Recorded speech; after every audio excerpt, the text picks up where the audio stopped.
ꯃꯌꯥꯝꯒꯤ ꯃꯐꯝꯗ ꯈꯨꯗꯣꯜ ꯇꯝꯖꯔꯤ ꯍꯅꯨꯕꯤꯅ ꯑꯣꯟꯕꯤ ꯂꯩꯁꯥꯕꯤ ꯅꯤꯡꯊꯧ ꯄꯥꯟꯕ ꯂꯩꯕꯥꯛ ꯑꯃꯗ ꯅꯥꯏꯇꯣꯝ ꯄꯣꯛꯄ ꯃꯖꯥꯏꯕꯨꯡꯉꯣ ꯁꯥꯊꯧꯕ ꯀꯧꯕ ꯄꯥꯈꯪ ꯃꯆꯥ ꯑꯃ ꯂꯩꯔꯝꯃꯤ ꯃꯍꯥꯛ ꯑꯁꯤ ꯑꯌꯥꯝꯕ ꯃꯇꯝꯗ ꯂꯝ ꯀꯌꯥ ꯀꯣꯏꯅ ꯆꯠꯄ ꯄꯥꯝꯂꯝꯃꯤ ꯃꯔꯝ ꯑꯗꯨꯅ ꯃꯍꯥꯛꯀꯤ ꯁꯒꯣꯜ ꯑꯗꯨꯒ ꯃꯇꯝ ꯑꯌꯥꯝꯕꯗ ꯊꯥꯅꯔꯝꯗꯦ ꯃꯖꯥꯏꯕꯨꯡꯉꯣ ꯁꯥꯊꯧꯕꯒꯤ ꯁꯒꯣꯜ ꯑꯁꯤ ꯌꯥꯝꯅꯁꯨ ꯁꯤꯡꯂꯝꯃꯤ ꯁꯤꯡꯕꯇ ꯅꯠꯇꯅ ꯇꯥꯏꯕꯪ ꯃꯤꯔꯣꯜ ꯈꯪꯕ ꯉꯝꯕ ꯌꯥꯝꯅ ꯃꯇꯤꯛ ꯃꯌꯥꯏ ꯂꯩꯔꯕ ꯁꯒꯣꯜ ꯑꯃꯈꯛ ꯑꯣꯏꯔꯝꯃꯤ ꯑꯗꯨꯕꯨ ꯁꯒꯣꯜ ꯑꯁꯤꯒꯤ ꯃꯇꯤꯛ ꯃꯌꯥꯏ ꯄꯨꯝꯕ ꯉꯁꯤ ꯐꯥꯎꯕꯗ ꯃꯖꯥꯏꯕꯨꯡꯉꯣ ꯃꯍꯥꯛꯅ ꯀꯔꯤꯁꯨ ꯈꯪꯂꯝꯗꯦ ꯅꯣꯡꯃꯒꯤ ꯅꯨꯃꯤꯠ ꯑꯃꯗ ꯃꯖꯥꯏꯕꯨꯡꯉꯣ ꯁꯥꯊꯧꯕ ꯃꯍꯥꯛꯀꯤ ꯃꯄꯥ ꯅꯤꯡꯊꯧ ꯑꯃꯗꯤ ꯃꯃꯥ ꯂꯩꯃꯔꯦꯟꯕꯤ ꯃꯈꯣꯏ ꯑꯅꯤꯒꯤ ꯃꯅꯥꯛꯇ ꯇꯍꯥ ꯆꯪꯂꯛꯇꯨꯅ ꯑꯁꯨꯝꯅ ꯍꯥꯏꯖꯔꯛꯂꯝꯃꯤ ꯏꯄꯥ ꯅꯤꯡꯊꯧ ꯑꯃꯗꯤ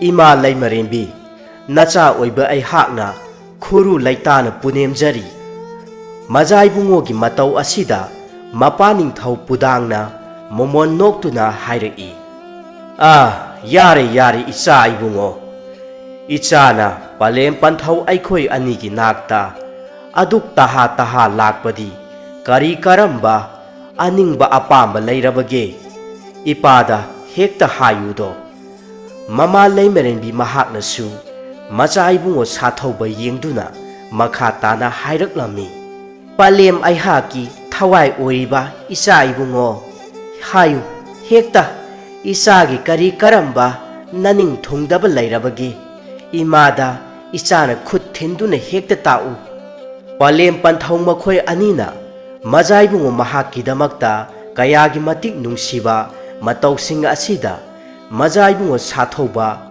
ꯃꯣꯃꯣꯟ ꯅꯣꯛꯇꯨꯅ ꯃꯈꯥ ꯇꯥꯔꯛꯂꯝꯃꯤ ꯄꯟꯊꯧ ꯑꯃꯗꯤ ꯄꯂꯦꯝ ꯑꯇꯩ ꯀꯔꯤꯁꯨ ꯅꯠꯆꯗꯦ ꯍꯟꯗꯛꯇꯤ ꯅꯆꯥ ꯑꯣꯏꯕ ꯑꯩꯍꯥꯛꯅ ꯂꯝ ꯀꯌꯥꯁꯤꯡꯕꯨ ꯑꯁꯨꯝ ꯀꯣꯏꯅ ꯀꯣꯏꯊꯣꯛꯆꯔꯨꯈꯤꯒꯦ ꯋꯥꯈꯜ ꯂꯧꯁꯤꯡ ꯑꯣꯏꯕ ꯌꯥꯕ ꯀꯌꯥ ꯑꯃ ꯅꯆꯥ ꯂꯧꯁꯤꯟꯖꯔꯛꯀꯦ ꯅꯆꯥꯒꯤ ꯋꯥꯐꯝ ꯑꯁꯤꯗ ꯄꯂꯦꯝ ꯄꯟꯊꯧ ꯑꯅꯤꯅꯁꯨ ꯁꯣꯏꯗꯅꯃꯛꯀꯤ ꯌꯥꯕꯤꯔꯛꯀꯅꯤ ꯍꯥꯏꯕꯗꯨ ꯅꯆꯥ ꯌꯥꯝꯅ ꯆꯦꯠꯅ ꯊꯥꯖꯩꯗꯣ ꯃꯖꯥꯏꯕꯨꯡꯉꯣ ꯁꯥꯊꯧꯕ ꯃꯍꯥꯛꯅ ꯏꯟꯈꯠꯂꯛꯄ ꯅꯍꯥ ꯑꯣꯏꯕꯒꯤ ꯃꯇꯝ ꯑꯁꯤꯗ ꯂꯝ ꯀꯌꯥꯁꯤꯡꯗ ꯀꯣꯏꯅ ꯆꯠꯇꯨꯅ ꯂꯝꯃꯤꯠ ꯇꯨꯃꯤꯠ ꯈꯪꯅꯤꯡꯕꯒꯤ ꯃꯇꯥꯡ ꯑꯗꯨꯗ ꯃꯄꯥ ꯅꯤꯡꯊꯧ ꯃꯍꯥꯛꯅꯗꯤ ꯃꯨꯟꯅ ꯈꯜꯂꯕ ꯃꯇꯨꯡꯗ ꯑꯌꯥꯕꯗꯨ ꯄꯤꯊꯣꯛꯂꯝꯃꯤ ꯑꯗꯨꯕꯨ ꯂꯩꯃꯔꯦꯟꯕꯤ ꯃꯍꯥꯛꯇꯤ ꯅꯤꯡꯁꯥ ꯌꯥꯝꯅ ꯊꯤꯖꯔꯝꯃꯤ ꯃꯔꯝꯗꯤ ꯃꯖꯥꯏꯕꯨꯡꯉꯣ ꯁꯥꯊꯧꯕ ꯃꯍꯥꯛ ꯈꯛꯇꯅꯤ ꯅꯤꯡꯊꯧ ꯑꯃꯗꯤ ꯂꯩꯃꯔꯦꯟꯕꯤ ꯃꯈꯣꯏ ꯑꯅꯤꯒꯤ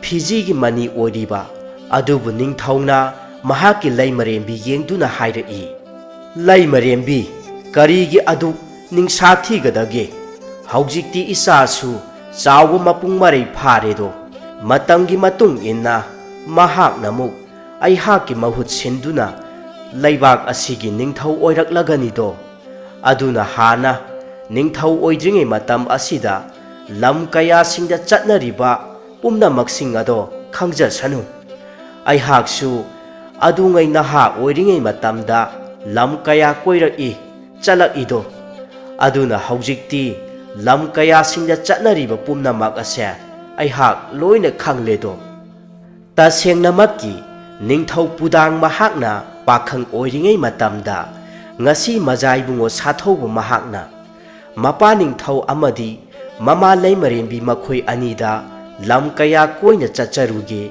ꯍꯥꯏꯖꯔꯤꯕ ꯋꯥꯐꯝ ꯑꯁꯤꯃꯛ ꯅꯤꯡꯊꯧ ꯄꯨꯗꯥꯡ ꯃꯍꯥꯛꯅꯁꯨ ꯑꯗꯨꯉꯩ ꯃꯍꯥꯛꯀꯤ ꯃꯄꯥ ꯅꯤꯡꯊꯧ ꯑꯃꯗꯤ ꯃꯃꯥ ꯂꯩꯃꯔꯦꯟꯕꯤ ꯃꯈꯣꯏ ꯑꯅꯤꯒꯤ ꯃꯐꯝꯗ ꯑꯁꯨꯝꯅ ꯍꯥꯏꯖꯈꯤ ꯅꯤꯡꯊꯧ ꯄꯨꯗꯥꯡꯅ ꯅꯤꯡꯊꯧ ꯑꯣꯏꯗ꯭ꯔꯤꯉꯩ ꯃꯇꯝ ꯑꯗꯨꯗ ꯂꯝ ꯀꯌꯥ ꯀꯣꯏꯅ ꯆꯠꯂꯛꯈꯤ ꯃꯇꯝ ꯑꯗꯨꯗ ꯃꯍꯥꯛꯀꯤ ꯇꯥꯂꯣꯏ ꯂꯩꯃꯔꯦꯟꯕꯤ ꯏꯅꯨꯡ ꯍꯦꯟꯕꯤ ꯊꯦꯡꯅꯔꯛꯇꯨꯅ ꯃꯈꯣꯏ ꯑꯅꯤꯃꯛ ꯌꯨꯝꯕꯥꯟꯃꯤꯟꯅꯈꯤ ꯑꯁꯨꯝꯅ ꯃꯖꯥꯏꯕꯨꯡꯉꯣ ꯁꯥꯊꯧꯕꯅ ꯍꯥꯏꯖꯔꯤꯕ ꯋꯥꯐꯝꯁꯤꯡ ꯑꯗꯨꯗ ꯃꯄꯥ ꯅꯤꯡꯊꯧ ꯑꯃꯗꯤ ꯃꯃꯥ ꯂꯩꯃꯔꯦꯟꯕꯤ ꯃꯈꯣꯏ ꯑꯅꯤꯅꯁꯨ ꯑꯗꯨꯃꯛ ꯌꯥꯕꯤꯔꯝꯃꯤ ꯃꯗꯨꯗꯒꯤ ꯃꯖꯥꯏꯕꯨꯡꯉꯣ ꯁꯥꯊꯧꯕ ꯃꯍꯥꯛ ꯈꯣꯡꯁꯥꯟꯅꯅꯕ ꯁꯦꯝ ꯁꯥꯔꯝꯃꯤ ꯍꯥꯏꯔꯤꯕ ꯃꯇꯝ ꯑꯁꯤꯗ ꯃꯄꯥ ꯅꯤꯡꯊꯧ ꯃꯍꯥꯛꯅ ꯃꯖꯥꯏꯕꯨꯡꯉꯣ ꯌꯦꯡꯗꯨꯅ ꯑꯁꯨꯝꯅ ꯍꯥꯏꯔꯛꯂꯝꯃꯤ ꯏꯆꯥ ꯏꯕꯨꯡꯉꯣ ꯅꯍꯥꯛꯅ ꯈꯣꯡꯁꯥꯟꯒꯗꯧꯔꯤꯕ ꯑꯁꯦ tarai taraina khandokpadi chumdeko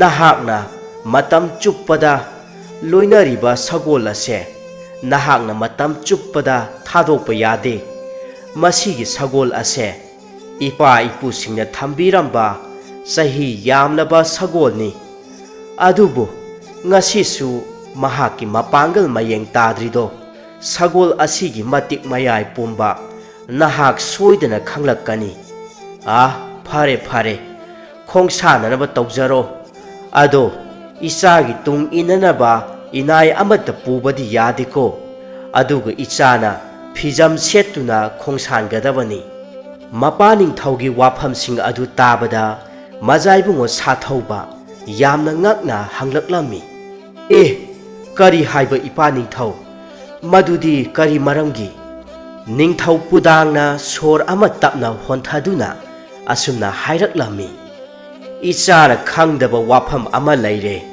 nahak ase ningthau pudang aihaki amata pokchaba majaibungo sathaubani haiba kanagumba yeknaba amana hek khangkhiba tarabadi isagi khudong thiba nangadoribani maram aduna nahak mirot amagumna khongchat ase chatkadoribani mapaning thaugi wafamsing asida majaibungo sathauba mahaksu pumnamak wakhal taraduna mapaning thauna hairiba wafamsing asida mahaksu adumak yarammi madudagi majaibungo mahak manai kanasu yauda icham chamba lamkoiba amagi saklonda mahaki phijet setlammi mapaning thau amadi mama leimerembi makhoi anigi mafamdagi yaifa thaujal ninjaduna mahaki khongchat adu chatpa haurammi sana konungdasu majaibungo sathauwa mahakna asumna lamkoiba chatkhi haibasi atai atopa phamnaibasing amatada khanghalamde adubu ningthau pudangi achanba manai sagol lanmi singi lusing purel yangba mahak khaktamak khanghalammi inai achanba yangba nahakna mirot amagumna isana chatkhiba khongchat aduda kupsen senagadabani karigumba khudong thiba amata thokhanba yadeko manai achanba yangba makhu laitana punemjaduna hairai phagani do ining thau nanai aihak pumnamak phananaba sinjarage majaibungo sathauba mahak mahaki sagol adu asum thauduna lakpana sana konungdagi asum lapthoraklami ahanba oina khul amada thunglammi hairiba matam asidadi numit yachanglapa matamsu oirammi mahakna asum koina lakpa matamda yum amada changjafam laurammi yum masibu kana kana leibage ngasi ahing simatang yarek chageba asi haiduna yumbu tanaba kawba matam aduda miyai chalabi nupi amakhak mapalangda thoraklammi yamna ngakna hanglaki kana oirabano ibungobu majaibungo sathauba mirot ama oina asumna hairaklammi pale manbi nasa se lamkoiba miyoini do nasana asum koijarakpa matamda numisu takhidore ngasi ahing simatang palem ima manbi nahaki yum asida changjafam pibiyu haijagi tawbani do macha gumlaba aduna haijariba aduda miyai chalabi nupi aduna su ayaba pibiraduna yum asida majaibungo sathauwa mahak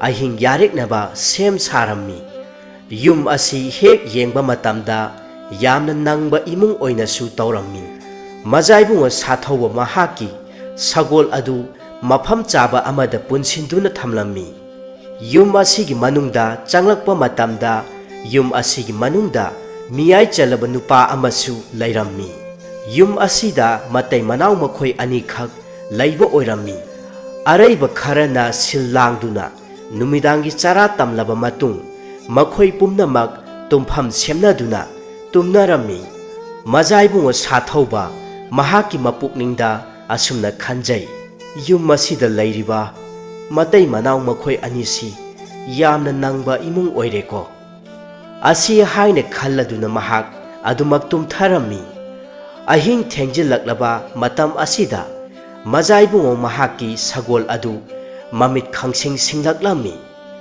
Yum asigi manungda yumbu matay manaw makhoi anina wari sanabadu sagol asina tarammi. Yumbu nupa aduna asumna hairaklammi. Nupi, ngasi aikhoigi yumda thunglariba nupa macha ase aikhoigi laikhidraba icha nupa aduga masak yamna manadra. Nupi adunasu mamittagi mapi tana asumna hairaklammi. Haigumdana nupa onthoknabu manakre kuirak leko aikhoigi ichagi nungsiraba saktam ado uba phanglaktaba. Asi haiduna nupi asi hingna kapjai mahaki mapuroibana yamna chena konsinbiduna themjinbirammi. Yare toklo nupa macha asina takhiba tare. Nonga laklabada mazaibungo sathauba mahakna matay manaw makhoi anida asumna hairaklammi.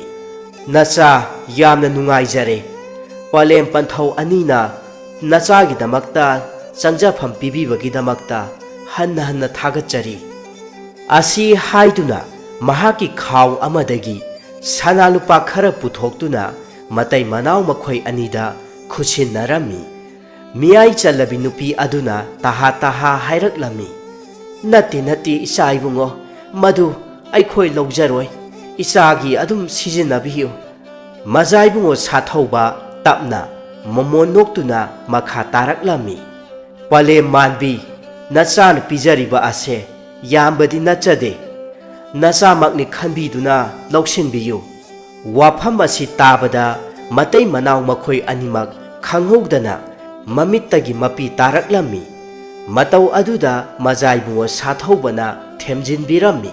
Sanalupa khara adu namdana piramduna matay manaw makhoi anigi mafamdagi aroiba yathang lawduna mafam adu thadoktuna mazaibungo sathauba mahaki sagol adu thauduna khongchat adu amuk makha tana laklammi.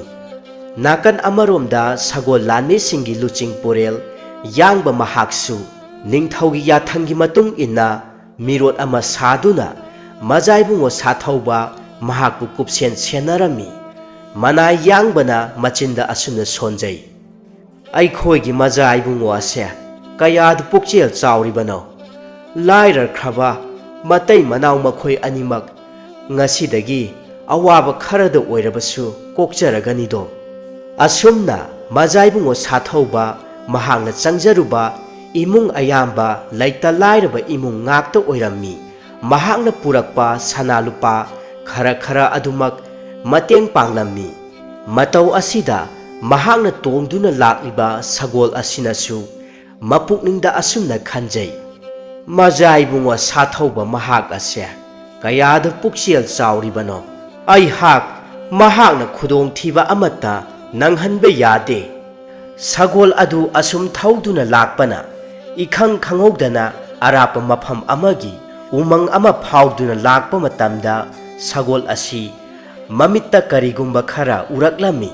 Laptakna karigumba makhol ama khakna sagol asigi napada khanghodana taraklammi.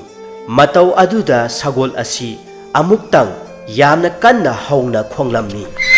Mahoksaga manadaba sagol asigi mataw asida mazaibungo sathauba mahak yamna ngaklammi.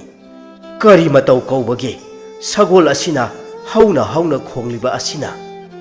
Asi khanduna lairingai asida sagol asi maikai amaromda khangchen khiduna mazaibungo mahaksu yamna pakhatlammi. Maikai amaromda sagol adu kanna thauduna lakpana apikpa khul amada mazaibungo mahak yauraklammi. Mazaibungo sathauba mahakna mamang thakta thongluba khulsing aduga leiramliba khul asigadi yamna tongalammi. Khul asi hek changlakpa matam aduda kanagumba khunja amata thengnaramde. Mataw asida mazaibungo mahak yamna ngaklammi. Karino khul asida khunja amata thengnadriba asibo. Lairiba yum kaising asisu karisu asoi angam amata yaude. Mazaibungo mahakna khul asida thongluriba matam asi numit yungba matung oirammi. Mahakna asum koina yenglakpa matamda kanasu udaba aduda mahak sagol adu mafam amada khamduna lerami. Matam asida laptakna yum amagi manungda laisabi amakhak changkhibadu mahakna uraklami. Madudagi mahak panthadana yum adugi maikaida parap laklami. Aduga yum aduda mahakna onsinduna kaurammi. Ngaihakki matungda yum asigi manungdagi ahal oirabi hanubi amakhak chaisu suduna thoraklami. Aduga majaibungo sathauba yengduna asumna hanglaklami. Isu ibungo abu kana oirabano? Majaibungo sathauba hanubi aduda tingak yengduna hairaki. Ibok yum asida ngasi tangi oirabasu nasugi changjafam laujage haiduna hangjage tawbani. Nasu ase lam koiba miyoini. Ibokibu yum asida kana laibage? Hanubi asina makha tana hairaklammi. Ibungo nahak mafam masida changjafam lauba haibase nabok aihakna ayaba piba ngamloibo. Yum masida ithanta laibanido. Wafamsing asi tarubada majaibungo sathauba yamna ngaklammi. Mahaki wakhalda haujikta yum asida laisabi nupi amakhak changkhriba aduna kanano haiduna mapukningda yamna chingnarammi. Majaibungo mahakna makha tana hairaklammi. Phare adudi ibok adu nasu wafam amata hangjage sengnadi khumbiyu. Hanubi asi momon noptuna hairaki. Hayu kari wafam oirabano? Nabokna khangba oirabadi sengna adum haige. Sumdawbani ibok. Khul asida nasuna asum changjarakpa matamda khunja amata thengnadriba asibu masibu karigino? Khul asi kari dawba yaurabage? Wafam adu tabada hanubi asina karisu panthadana asumna hairaklammi. Sumdawbani do isu ibungo. Khul ase kuire khuntak lansiba. Hanubi asigi wafam asi tabada majaibungo mahak yamna nungaitaba amadi phaurammi. Adubu amuksu mahakna chingnai. Khul asida lairiba yum kaising asidi ayamba karisu mapok kaidana lairi. Mahakna amuk makha tana hairaklammi. Phare adudi ibok nasusu mafam chaba ama yengduna laijarurage. Asi haiduna mahak mafam adu thadoktuna mahaki sagol leihoriba mafam adomda amuk laklammi. Majaibungo sathauba mahaki wakhalda chingnaba asum poklaklammi. Masigi khul ase karigumba kharadi lairese? Hanubi asina hairiba wafamsing adubu tasengnamakki chumgadoribra? Aduga matau karamna mahak mathanta hingduna lairiba?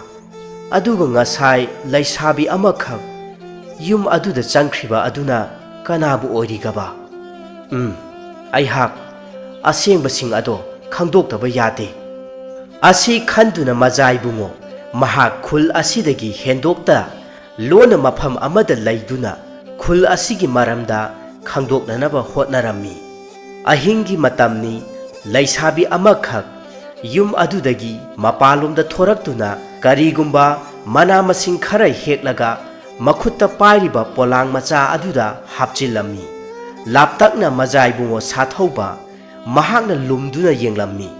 Nupi aduna adumna hektuna lairingai aduda majaibungo mahakna lona laktuna nupi adubu machin menduna pharammi. Matam asida laisabi asi masadu swai laurammi.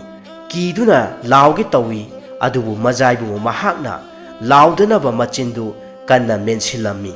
Aduga laisabi adu yengduna hairaki. Laugano isan nahak karisu kigano. Mafam masigi maramda asengbasing ado nabungda hayo. Laisabi adu kharadi wakhal ingtharaduna asengbasing adu haige haiduna machin meliba adu thadokpiyu haiduna makhunna majaibungo mahakta popo phuraklammi. Madudagi machin meliba adu tapna thadokpirammi. ꯂꯩꯁꯥꯕꯤ ꯑꯗꯨ ꯑꯃꯨꯛꯇꯪ ꯇꯞꯅ ꯁꯣꯔ ꯑꯃꯈꯛ ꯍꯣꯟꯇꯣꯛꯂꯕ ꯃꯇꯨꯡꯗ ꯑꯁꯦꯡꯕꯁꯤꯡ ꯑꯗꯨ ꯂꯣꯏꯅꯃꯛ ꯍꯥꯏꯗꯣꯛꯂꯝꯃꯤ꯫ ꯏꯕꯨꯡ, ꯅꯆꯟꯅ ꯍꯥꯏꯖꯔꯤꯕ ꯋꯥꯐꯝꯁꯤꯡ ꯑꯁꯦ ꯑꯃꯨꯛꯇ ꯊꯥꯖꯕꯤꯌꯨ꯫ ꯑꯩꯈꯣꯏꯒꯤ ꯈꯨꯜ ꯑꯁꯤꯗ ꯃꯤꯇ꯭ꯔꯪ ꯍꯩꯕꯤ ꯍꯅꯨꯕꯤ ꯑꯃꯈꯛꯅ ꯃꯅꯤꯡ ꯃꯈꯥ ꯇꯝꯅ ꯄꯥꯟꯗꯨꯅ ꯂꯩꯔꯦ꯫ ꯈꯨꯟꯖꯥ ꯄꯨꯝꯅꯃꯛꯄꯨ ꯃꯍꯥꯛꯀꯤ ꯃꯈꯨꯠꯇ ꯉꯝꯅꯃꯛ ꯊꯋꯥꯏ ꯃꯥꯡꯈ꯭ꯔꯦ꯫ ꯑꯩꯍꯥꯛꯄꯨꯅ ꯃꯍꯥꯛꯅ ꯐꯥꯖꯤꯟꯗꯨꯅ ꯑꯁꯨꯝꯅ ꯊꯝꯕꯤꯔꯦ꯫ ꯂꯩꯁꯥꯕꯤ ꯑꯗꯨꯒꯤ ꯋꯥꯐꯝꯁꯤꯡ ꯑꯗꯨ ꯇꯥꯔꯨꯕꯗ ꯃꯖꯥꯏꯕꯨꯡ ꯃꯍꯥꯛ ꯍꯦꯟꯅ ꯑꯁꯨꯝ ꯆꯤꯡꯅꯕ ꯄꯣꯛꯂꯛꯂꯝꯃꯤ꯫ ꯑꯗꯨꯒ ꯃꯍꯥꯛ ꯇꯞꯅ ꯍꯥꯏꯔꯛꯂꯝꯃꯤ, "ꯑꯣ, ꯑꯗꯨꯗꯤ ꯉꯁꯥꯏ ꯑꯩꯍꯥꯛꯅ ꯎꯈꯤꯕꯤ ꯅꯨꯄꯤ ꯑꯗꯨ ꯏꯆꯟ ꯅꯍꯥꯛ ꯑꯣꯏꯔꯦ꯫ ꯑꯗꯨꯒ ꯍꯅꯨꯕꯤ ꯑꯗꯨꯅ ꯐꯠꯇ꯭ꯔꯕꯤ ꯃꯤꯇ꯭ꯔꯪ ꯍꯩꯕꯤ ꯅꯨꯄꯤ ꯑꯃ ꯑꯣꯏꯔꯦꯀꯣ?" ꯂꯩꯁꯥꯕꯤ ꯑꯗꯨꯅ ꯇꯞꯅ ꯍꯥꯏꯔꯛꯏ, "ꯑꯩꯍꯥꯛ ꯏꯃꯨꯡꯗ ꯆꯪꯂꯛꯇ꯭ꯔꯦ ꯍꯥꯏꯗꯨꯅ ꯍꯅꯨꯕꯤ ꯑꯗꯨꯅ ꯁꯣꯏꯗꯅꯃꯛꯀꯤ ꯈꯪꯈ꯭ꯔꯒꯅꯤ꯫ ꯏꯕꯨꯡꯁꯨ ꯃꯐꯝ ꯑꯁꯤ ꯊꯥꯗꯣꯛꯇꯨꯅ ꯆꯠꯄꯤꯈ꯭ꯔꯣ꯫ ꯑꯩꯍꯥꯛ ꯃꯐꯝ ꯑꯁꯤꯗꯒꯤ ꯏꯆꯟꯕꯨ ꯄꯨꯗꯅ ꯈꯛ ꯆꯠꯂꯔꯣꯏ꯫ ꯅꯍꯥꯛꯄꯨ ꯆꯦꯛꯁꯤꯟꯅ ꯁꯦꯟꯅꯔꯒꯦ꯫ ꯅꯍꯥꯛꯁꯨ ꯆꯪꯈ꯭ꯔꯣ꯫ ꯃꯐꯝ ꯑꯁꯤꯗ ꯑꯩꯈꯣꯏ ꯑꯅꯤꯅ ꯑꯁꯨꯝꯅ ꯊꯦꯡꯅꯩ ꯍꯥꯏꯕꯁꯤ ꯍꯅꯨꯕꯤ ꯑꯗꯨꯗ ꯈꯪꯍꯟꯕ ꯆꯨꯝꯗꯦꯀꯣ?" "ꯐꯒꯅꯤ ꯏꯕꯨꯡ." ꯑꯁꯤ ꯍꯥꯏꯔꯝꯗꯨꯅ ꯂꯩꯁꯥꯕꯤ ꯑꯗꯨꯁꯨ ꯃꯍꯥꯛꯅ ꯍꯦꯛꯂꯝꯕ ꯃꯅꯥ ꯃꯁꯤꯡꯁꯤꯡ ꯑꯗꯨ ꯄꯣꯂꯥꯡ ꯃꯆꯥ ꯑꯗꯨꯗ ꯍꯥꯞꯇꯨꯅ ꯄꯔꯞ ꯏꯃꯨꯡꯂꯣꯝꯗ ꯆꯪꯈꯤꯔꯝꯃꯤ꯫ ꯃꯖꯥꯏꯕꯨꯡ ꯃꯍꯥꯛꯁꯨ ꯂꯣꯟꯅ ꯃꯐꯝ ꯑꯗꯨ ꯊꯥꯗꯣꯛꯇꯨꯅ ꯃꯍꯥꯛꯀꯤ ꯂꯩꯐꯝ ꯑꯗꯨꯗ ꯑꯃꯨꯛ ꯂꯥꯛꯇꯨꯅ ꯄꯣꯊꯥꯔꯝꯃꯤ꯫ ꯃꯇꯝ ꯑꯁꯤꯗ ꯈꯪꯍꯧꯗꯅ ꯃꯍꯥꯛꯀꯤ ꯁꯒꯣꯜ ꯑꯁꯤꯅ ꯇꯥꯏꯕꯪ ꯃꯤꯔꯣꯜꯗ ꯑꯁꯨꯝꯅ ꯍꯥꯏꯔꯛꯂꯝꯃꯤ, "ꯃꯖꯥꯏꯕꯨꯡꯉꯣ, ꯅꯍꯥꯛꯅ ꯂꯩꯔꯤꯕ ꯈꯨꯜ ꯑꯁꯦ ꯌꯥꯝꯅ ꯆꯦꯛꯁꯤꯟꯕ ꯃꯊꯧ ꯇꯥꯏ." ꯋꯥꯐꯝ ꯑꯗꯨ ꯇꯥꯕꯗ ꯃꯖꯥꯏꯕꯨꯡ ꯃꯍꯥꯛ ꯇꯨꯝꯊꯒꯦ ꯇꯧꯔꯨꯔꯕ ꯃꯃꯤꯠꯇꯨ ꯇꯞꯅ ꯄꯥꯡꯂꯛꯇꯨꯅ ꯃꯍꯥꯛꯅ ꯂꯩꯔꯤꯕ ꯃꯐꯝ ꯑꯁꯤꯗ ꯀꯅꯥ ꯂꯩꯕꯒꯦ ꯍꯥꯏꯗꯨꯅ ꯀꯣꯌꯦꯡ ꯌꯦꯡꯂꯛꯂꯝꯃꯤ꯫ ꯃꯇꯝ ꯑꯗꯨꯗ ꯀꯅꯥꯁꯨ ꯂꯩꯔꯝꯗꯦ꯫ ꯃꯍꯥꯛ ꯌꯥꯝꯅ ꯉꯛꯂꯝꯃꯤ꯫ ꯑꯃꯨꯛꯁꯨ ꯁꯒꯣꯜ ꯑꯗꯨꯅ ꯇꯞꯅ ꯇꯥꯏꯕꯪ ꯃꯤꯔꯣꯜꯗ ꯑꯁꯨꯝꯅ ꯍꯥꯏꯔꯛꯏ, "ꯃꯖꯥꯏꯕꯨꯡꯉꯣ, ꯅꯅꯥꯏ ꯁꯒꯣꯜꯅꯤ, ꯀꯔꯤꯁꯨ ꯉꯛꯄꯤꯒꯅꯨ." ꯑꯁꯨꯝꯅ ꯁꯒꯣꯜ ꯑꯁꯤꯅ ꯇꯥꯏꯕꯪ ꯃꯤꯔꯣꯜ ꯉꯥꯡꯂꯛꯄ ꯇꯥꯕꯗ ꯃꯖꯥꯏꯕꯨꯡ ꯁꯥꯊꯧꯕ ꯈꯝ ꯊꯦꯡꯅ ꯉꯛꯂꯗꯨꯅ ꯑꯁꯨꯝꯅ ꯍꯪꯂꯛꯂꯝꯃꯤ, "ꯀꯔꯤ ꯍꯥꯏꯕ? ꯑꯩꯍꯥꯛꯄꯨ ꯃꯪꯂ ꯇꯥꯏꯕꯪꯂ ꯇꯧꯔꯤꯕ ꯑꯁꯤꯕꯣ?" "ꯃꯖꯥꯏꯕꯨꯡꯉꯣ, ꯇꯁꯦꯡꯅꯃꯛ ꯇꯥꯏꯕꯪꯅꯤ꯫ ꯅꯅꯥꯏ ꯑꯩꯍꯥꯛ ꯑꯁꯦ ꯏꯆꯝ ꯆꯝꯕ ꯁꯒꯣꯜ ꯅꯠꯇꯦꯗꯣ꯫ ꯑꯩꯍꯥꯛ ꯇꯥꯏꯕꯪ ꯃꯤꯔꯣꯜ ꯈꯪꯕ ꯉꯝꯃꯤ, ꯑꯗꯨꯕꯨ ꯇꯥꯏꯕꯪ ꯃꯤꯔꯣꯜꯗꯤ ꯉꯥꯡꯊꯣꯛꯄ ꯉꯝꯖꯗꯦ꯫ ꯑꯗꯨꯕꯨ ꯈꯨꯜ ꯑꯁꯤꯗ ꯍꯦꯛ ꯆꯪꯂꯛꯈꯤꯕ ꯅꯨꯃꯤꯠ ꯑꯁꯤꯗꯒꯤ ꯑꯩꯍꯥꯛ ꯏꯁꯥ ꯏꯊꯟꯇ ꯉꯛꯆꯩ꯫ ꯑꯩꯍꯥꯛ ꯇꯥꯏꯕꯪ ꯃꯤꯔꯣꯜ ꯉꯥꯡꯊꯣꯛꯄ ꯉꯝꯂꯦ꯫ ꯁꯒꯣꯜ ꯑꯁꯤꯅ ꯇꯥꯏꯕꯪ ꯃꯤꯔꯣꯜꯗ ꯉꯥꯡꯂꯛꯄ ꯑꯁꯤꯗ ꯃꯖꯥꯏꯕꯨꯡ ꯃꯍꯥꯛ ꯍꯦꯟꯅ ꯍꯔꯥꯎꯕ ꯑꯃꯗꯤ ꯑꯉꯛꯄ ꯀꯌꯥ ꯑꯃꯁꯨ ꯐꯥꯎꯔꯝꯃꯤ꯫ ꯃꯖꯥꯏꯕꯨꯡ ꯃꯍꯥꯛꯅ ꯑꯃꯨꯛ ꯃꯈꯥ ꯇꯥꯅ ꯁꯒꯣꯜ ꯑꯁꯤꯗ ꯍꯥꯏꯔꯛꯂꯝꯃꯤ, "ꯐꯔꯦ, ꯑꯗꯣ ꯑꯩꯍꯥꯛꯅ ꯊꯦꯡꯅꯔꯛꯄ ꯍꯅꯨꯕꯤ ꯑꯁꯤꯅ ꯇꯁꯦꯡꯅꯃꯛꯀꯤ ꯐꯠꯇ꯭ꯔꯕꯤ ꯃꯤꯇ꯭ꯔꯪ ꯍꯩꯕꯤ ꯑꯃꯈꯛ ꯑꯣꯏꯔꯝꯂꯕꯗꯤ ꯈꯨꯟꯖꯥ ꯄꯨꯝꯅꯃꯛ ꯃꯍꯥꯛꯅ ꯌꯥꯏꯕꯤ ꯊꯋꯥꯏ ꯂꯧꯔꯝꯒꯗ꯭ꯔꯥ?" ꯃꯖꯥꯏꯕꯨꯡꯒꯤ ꯋꯥꯍꯪꯗꯨꯒꯤ ꯄꯥꯎꯈꯨꯝ ꯑꯣꯏꯅ ꯁꯒꯣꯜ ꯑꯁꯤꯅ ꯍꯥꯏꯔꯛꯏ, "ꯌꯥꯝꯅ ꯆꯨꯝꯃꯤ ꯃꯖꯥꯏꯕꯨꯡꯉꯣ꯫ ꯇꯁꯦꯡꯅꯃꯛꯀꯤ ꯍꯅꯨꯕꯤ ꯑꯗꯨ ꯌꯥꯝꯅ ꯐꯠꯇ꯭ꯔꯕꯤ ꯃꯤꯇ꯭ꯔꯪ ꯍꯩꯕꯤ ꯅꯨꯄꯤ ꯑꯃꯈꯛꯅꯤ꯫ ꯃꯍꯥꯛꯅ ꯉꯁꯤ ꯐꯥꯎꯕ ꯑꯁꯨꯝꯅ ꯍꯤꯡꯗꯨꯅ ꯂꯥꯛꯂꯤꯕ ꯑꯁꯤ ꯁꯨꯔꯣꯟ 5 ꯁꯨꯔꯛꯂꯕꯅꯤ." ꯁꯒꯣꯜ ꯑꯁꯤꯒꯤ ꯋꯥꯐꯝ ꯇꯥꯕꯗ ꯃꯖꯥꯏꯕꯨꯡ ꯃꯍꯥꯛ ꯌꯥꯝꯅ ꯉꯛꯂꯝꯃꯤ꯫ "ꯀꯔꯤ ꯍꯥꯏꯕ? ꯁꯨꯔꯣꯟ 5 ꯍꯥꯏꯕ? ꯃꯗꯨꯕꯨ ꯑꯣꯏꯊꯣꯛꯄ ꯌꯥꯕ꯭ꯔꯥ? ꯃꯇꯧ ꯀꯔꯝꯅ?" ꯇꯁꯦꯡꯅꯃꯛ ꯑꯁꯦꯡꯕ ꯊꯣꯛꯈꯤꯕ ꯋꯥꯔꯤꯁꯤꯡ ꯑꯗꯨ ꯅꯍꯧꯅꯅ ꯁꯒꯣꯜ ꯑꯁꯤꯅ ꯅꯤꯡꯁꯤꯡꯂꯛꯇꯨꯅ ꯃꯖꯥꯏꯕꯨꯡ ꯃꯍꯥꯛꯀꯤ ꯃꯐꯝꯗ ꯋꯥꯔꯤ ꯄꯨꯝꯕ ꯂꯤꯔꯝꯃꯤ꯫ ꯃꯖꯥꯏꯕꯨꯡ ꯁꯥꯊꯧꯕ ꯃꯍꯥꯛꯀꯤ ꯃꯄꯥ ꯃꯄꯨ ꯃꯗꯧꯁꯤꯡꯒꯤ ꯃꯇꯝꯗꯒꯤ ꯁꯒꯣꯜ ꯑꯁꯤꯁꯨ ꯑꯁꯨꯝ ꯄꯨꯟꯁꯤꯗꯨꯅ ꯂꯥꯛꯂꯕ ꯃꯇꯤꯛ ꯃꯌꯥꯏ ꯂꯩꯔꯕ ꯁꯒꯣꯜ ꯑꯃꯈꯛ ꯑꯣꯏꯔꯝꯃꯤ꯫ ꯉꯁꯤ ꯑꯁꯨꯝꯅ ꯃꯖꯥꯏꯕꯨꯡ ꯁꯥꯊꯧꯕ ꯃꯍꯥꯛꯅ ꯑꯁꯨꯝ ꯂꯝ ꯀꯣꯏꯔꯛꯂꯤꯕ ꯑꯁꯤꯒꯨꯝꯅ ꯃꯖꯥꯏꯕꯨꯡ ꯁꯥꯊꯧꯕꯒꯤ ꯃꯄꯥ ꯃꯄꯨ ꯃꯗꯧꯁꯤꯡꯅ ꯍꯥꯏꯔꯤꯕ ꯁꯒꯣꯜ ꯑꯁꯤꯃꯛ ꯇꯣꯡꯗꯨꯅ ꯂꯝ ꯀꯌꯥ ꯀꯣꯏꯈꯤꯔꯝꯃꯤ꯫ ꯍꯥꯏꯔꯤꯕ ꯃꯇꯝ ꯑꯗꯨꯗ ꯁꯒꯣꯜ ꯑꯁꯤꯅ ꯄꯨꯝꯅꯃꯛ ꯊꯦꯡꯅꯔꯛꯈꯤ꯫ ꯇꯁꯦꯡꯅ ꯍꯥꯏꯔꯕꯗ ꯁꯒꯣꯜ ꯑꯁꯤ ꯂꯥꯏꯒꯤ ꯑꯁꯦꯡꯕ ꯃꯇꯤꯛ ꯃꯌꯥꯏ ꯂꯩꯔꯕ ꯁꯥꯗꯣꯡ ꯈꯣꯡꯅꯦꯠ ꯁꯥ ꯑꯣꯏꯔꯤꯕ ꯁꯒꯣꯜ ꯌꯥꯏꯑꯣꯏꯕ ꯑꯃꯈꯛꯅꯤ꯫ ꯅꯤꯡꯊꯧ ꯄꯨꯗꯥꯡꯒꯤ ꯃꯙꯧ ꯑꯣꯏꯔꯤꯕ ꯅꯤꯡꯊꯧ ꯂꯤꯋꯥꯡꯂꯨ ꯃꯍꯥꯛꯅ ꯃꯍꯥꯛꯀꯤ ꯈꯨꯟꯕꯨ ꯀꯣꯜꯂꯤꯕ ꯂꯥꯏꯅꯤꯡꯊꯧ ꯑꯃꯗꯤ ꯂꯩꯃꯔꯦꯝꯕꯤ ꯃꯈꯣꯏ ꯑꯅꯤꯕꯨ ꯈꯨꯔꯨꯝꯖꯗꯨꯅ ꯐꯪꯖꯔꯕ ꯃꯇꯤꯛ ꯃꯌꯥꯏ ꯆꯦꯟꯕ ꯁꯒꯣꯜ ꯑꯣꯏꯔꯝꯃꯤ꯫ ꯁꯒꯣꯜ ꯑꯁꯤꯒꯤ ꯍꯥꯛꯇꯛꯇ ꯌꯦꯛꯅꯕ ꯂꯩꯕꯥꯛ ꯀꯌꯥꯁꯤꯡꯗꯒꯤ ꯂꯥꯟ ꯇꯧꯔꯛꯄ ꯃꯇꯝꯗ ꯁꯒꯣꯜ ꯑꯁꯤ ꯅꯤꯡꯊꯧ ꯃꯁꯥꯃꯛꯅ ꯂꯥꯟꯗ ꯁꯤꯖꯤꯟꯅꯗꯨꯅ ꯌꯦꯛꯅꯕ ꯀꯌꯥꯁꯤꯡꯕꯨ ꯃꯥꯏꯊꯤꯕ ꯄꯤꯗꯨꯅ ꯂꯥꯛꯈ꯭ꯔꯕ ꯃꯇꯤꯛ ꯃꯌꯥꯏ ꯆꯦꯟꯕ ꯁꯒꯣꯜ ꯑꯃꯅꯤ꯫ ꯃꯇꯝ ꯑꯗꯨꯗ ꯁꯒꯣꯜ ꯑꯁꯤ ꯇꯣꯡꯗꯨꯅ ꯅꯤꯡꯊꯧꯒꯤ ꯃꯖꯥꯏꯕꯨꯡꯉꯣꯅ ꯂꯝ ꯀꯌꯥ ꯀꯣꯏꯔꯛꯈꯤ꯫ ꯑꯁꯤꯒꯨꯝꯕ ꯈꯨꯗꯣꯡꯊꯤꯔꯕ ꯈꯨꯜ ꯀꯌꯥ ꯊꯦꯡꯅꯔꯛꯈꯤ꯫ ꯑꯁꯨꯝꯅ ꯁꯨꯊꯥꯡ ꯀꯌꯥ ꯀꯌꯥꯗ ꯁꯒꯣꯜ ꯑꯁꯤꯗꯤ ꯁꯤꯕ ꯅꯥꯏꯗꯅ ꯑꯗꯨꯃꯛ ꯂꯩꯔꯛꯈꯤ꯫ ꯉꯁꯤ ꯃꯖꯥꯏꯕꯨꯡꯉꯣ ꯁꯥꯊꯧꯕ ꯃꯍꯥꯛꯅ ꯊꯦꯡꯅꯔꯤꯕ ꯈꯨꯜ ꯑꯁꯤꯃꯛ ꯃꯍꯥꯛꯀꯤ ꯃꯄꯥ ꯅꯤꯡꯊꯧ ꯄꯨꯗꯥꯡꯒꯤ ꯍꯥꯛꯇꯛꯇꯁꯨ ꯑꯗꯨꯃꯛ ꯊꯦꯡꯅꯔꯛꯈꯤ꯫ ꯃꯔꯝ ꯃꯌꯥꯝ ꯑꯁꯤꯗꯒꯤ ꯋꯥꯔꯝ ꯄꯨꯝꯅꯃꯛ ꯁꯒꯣꯜ ꯑꯁꯤꯅ ꯈꯪꯂꯝꯃꯤ꯫ ꯍꯅꯨꯕꯤ ꯑꯁꯤ ꯃꯤꯇ꯭ꯔꯪ ꯌꯥꯝꯅ ꯍꯩꯕꯤ ꯅꯨꯄꯤ ꯑꯃꯅꯤ ꯍꯥꯏꯕ ꯑꯗꯨꯕꯨ ꯍꯟꯗꯛꯀꯤ ꯃꯖꯥꯏꯕꯨꯡꯉꯣ ꯁꯥꯊꯧꯕ ꯃꯍꯥꯛꯀꯤ ꯍꯥꯛꯇꯛ ꯑꯁꯤꯗꯅ ꯀꯔꯤ ꯀꯔꯝꯕ ꯈꯨꯗꯣꯡꯊꯤꯕ ꯊꯣꯛꯂꯒꯗꯕ ꯋꯥꯐꯝ ꯄꯨꯝꯅꯃꯛ ꯌꯥꯝꯅ ꯀꯨꯞꯅ ꯃꯨꯟꯅ ꯁꯨꯒꯥꯏꯅ ꯁꯒꯣꯜ ꯑꯁꯤꯅ ꯃꯖꯥꯏꯕꯨꯡꯉꯣ ꯁꯥꯊꯧꯕ ꯃꯍꯥꯛꯀꯤ ꯃꯐꯝꯗ ꯑꯁꯨꯝꯅ ꯇꯥꯛꯄꯤꯔꯕꯗ ꯃꯖꯥꯏꯕꯨꯡꯉꯣ ꯃꯍꯥꯛꯅꯁꯨ ꯁꯒꯣꯜ ꯑꯁꯤꯗ ꯊꯃꯣꯏ ꯁꯦꯡꯅ ꯈꯨꯔꯨꯝꯖꯔꯝꯃꯤ꯫ ꯄꯨꯛꯆꯦꯜ ꯆꯥꯎꯔꯕ ꯃꯖꯥꯏꯕꯨꯡꯉꯣ ꯁꯥꯊꯧꯕ ꯃꯍꯥꯛꯀꯤ ꯊꯃꯣꯏ ꯁꯦꯡꯕ ꯃꯇꯧ ꯑꯁꯤꯗ ꯁꯒꯣꯜ ꯑꯁꯤꯅꯁꯨ ꯄꯨꯡꯄꯦꯟ ꯄꯦꯟꯖꯔꯝꯃꯤ꯫ ꯁꯒꯣꯜ ꯑꯁꯤꯅ ꯑꯃꯨꯛ ꯃꯈꯥ ꯇꯥꯅ ꯃꯖꯥꯏꯕꯨꯡꯉꯣꯗ ꯍꯥꯏꯔꯛꯂꯝꯃꯤ, ꯌꯦꯡꯉꯨ ꯃꯖꯥꯏꯕꯨꯡꯉꯣ, ꯅꯍꯥꯛꯀ ꯂꯣꯟꯅ ꯊꯦꯡꯅꯔꯤꯕꯤ ꯅꯨꯄꯤ ꯃꯆꯥ ꯑꯗꯨ ꯅꯍꯥꯛꯀꯤꯗꯃꯛꯇ ꯇꯥꯏꯕꯪ ꯁꯦꯝꯕꯤꯕ ꯃꯄꯨ ꯃꯍꯥꯛꯅ ꯁꯦꯝꯗꯨꯅ ꯊꯝꯈ꯭ꯔꯕ ꯅꯍꯥꯛꯀꯤ ꯑꯁꯦꯡꯕ ꯂꯟꯅꯤꯗꯣ꯫ ꯂꯟ ꯑꯁꯤ ꯅꯍꯥꯛꯀꯤ ꯅꯈꯨꯠꯇꯒꯤ ꯅꯥꯟꯊꯣꯛꯍꯟꯈꯤꯕ ꯌꯥꯗꯦ꯫ ꯍꯅꯨꯕꯤ ꯑꯗꯨꯅ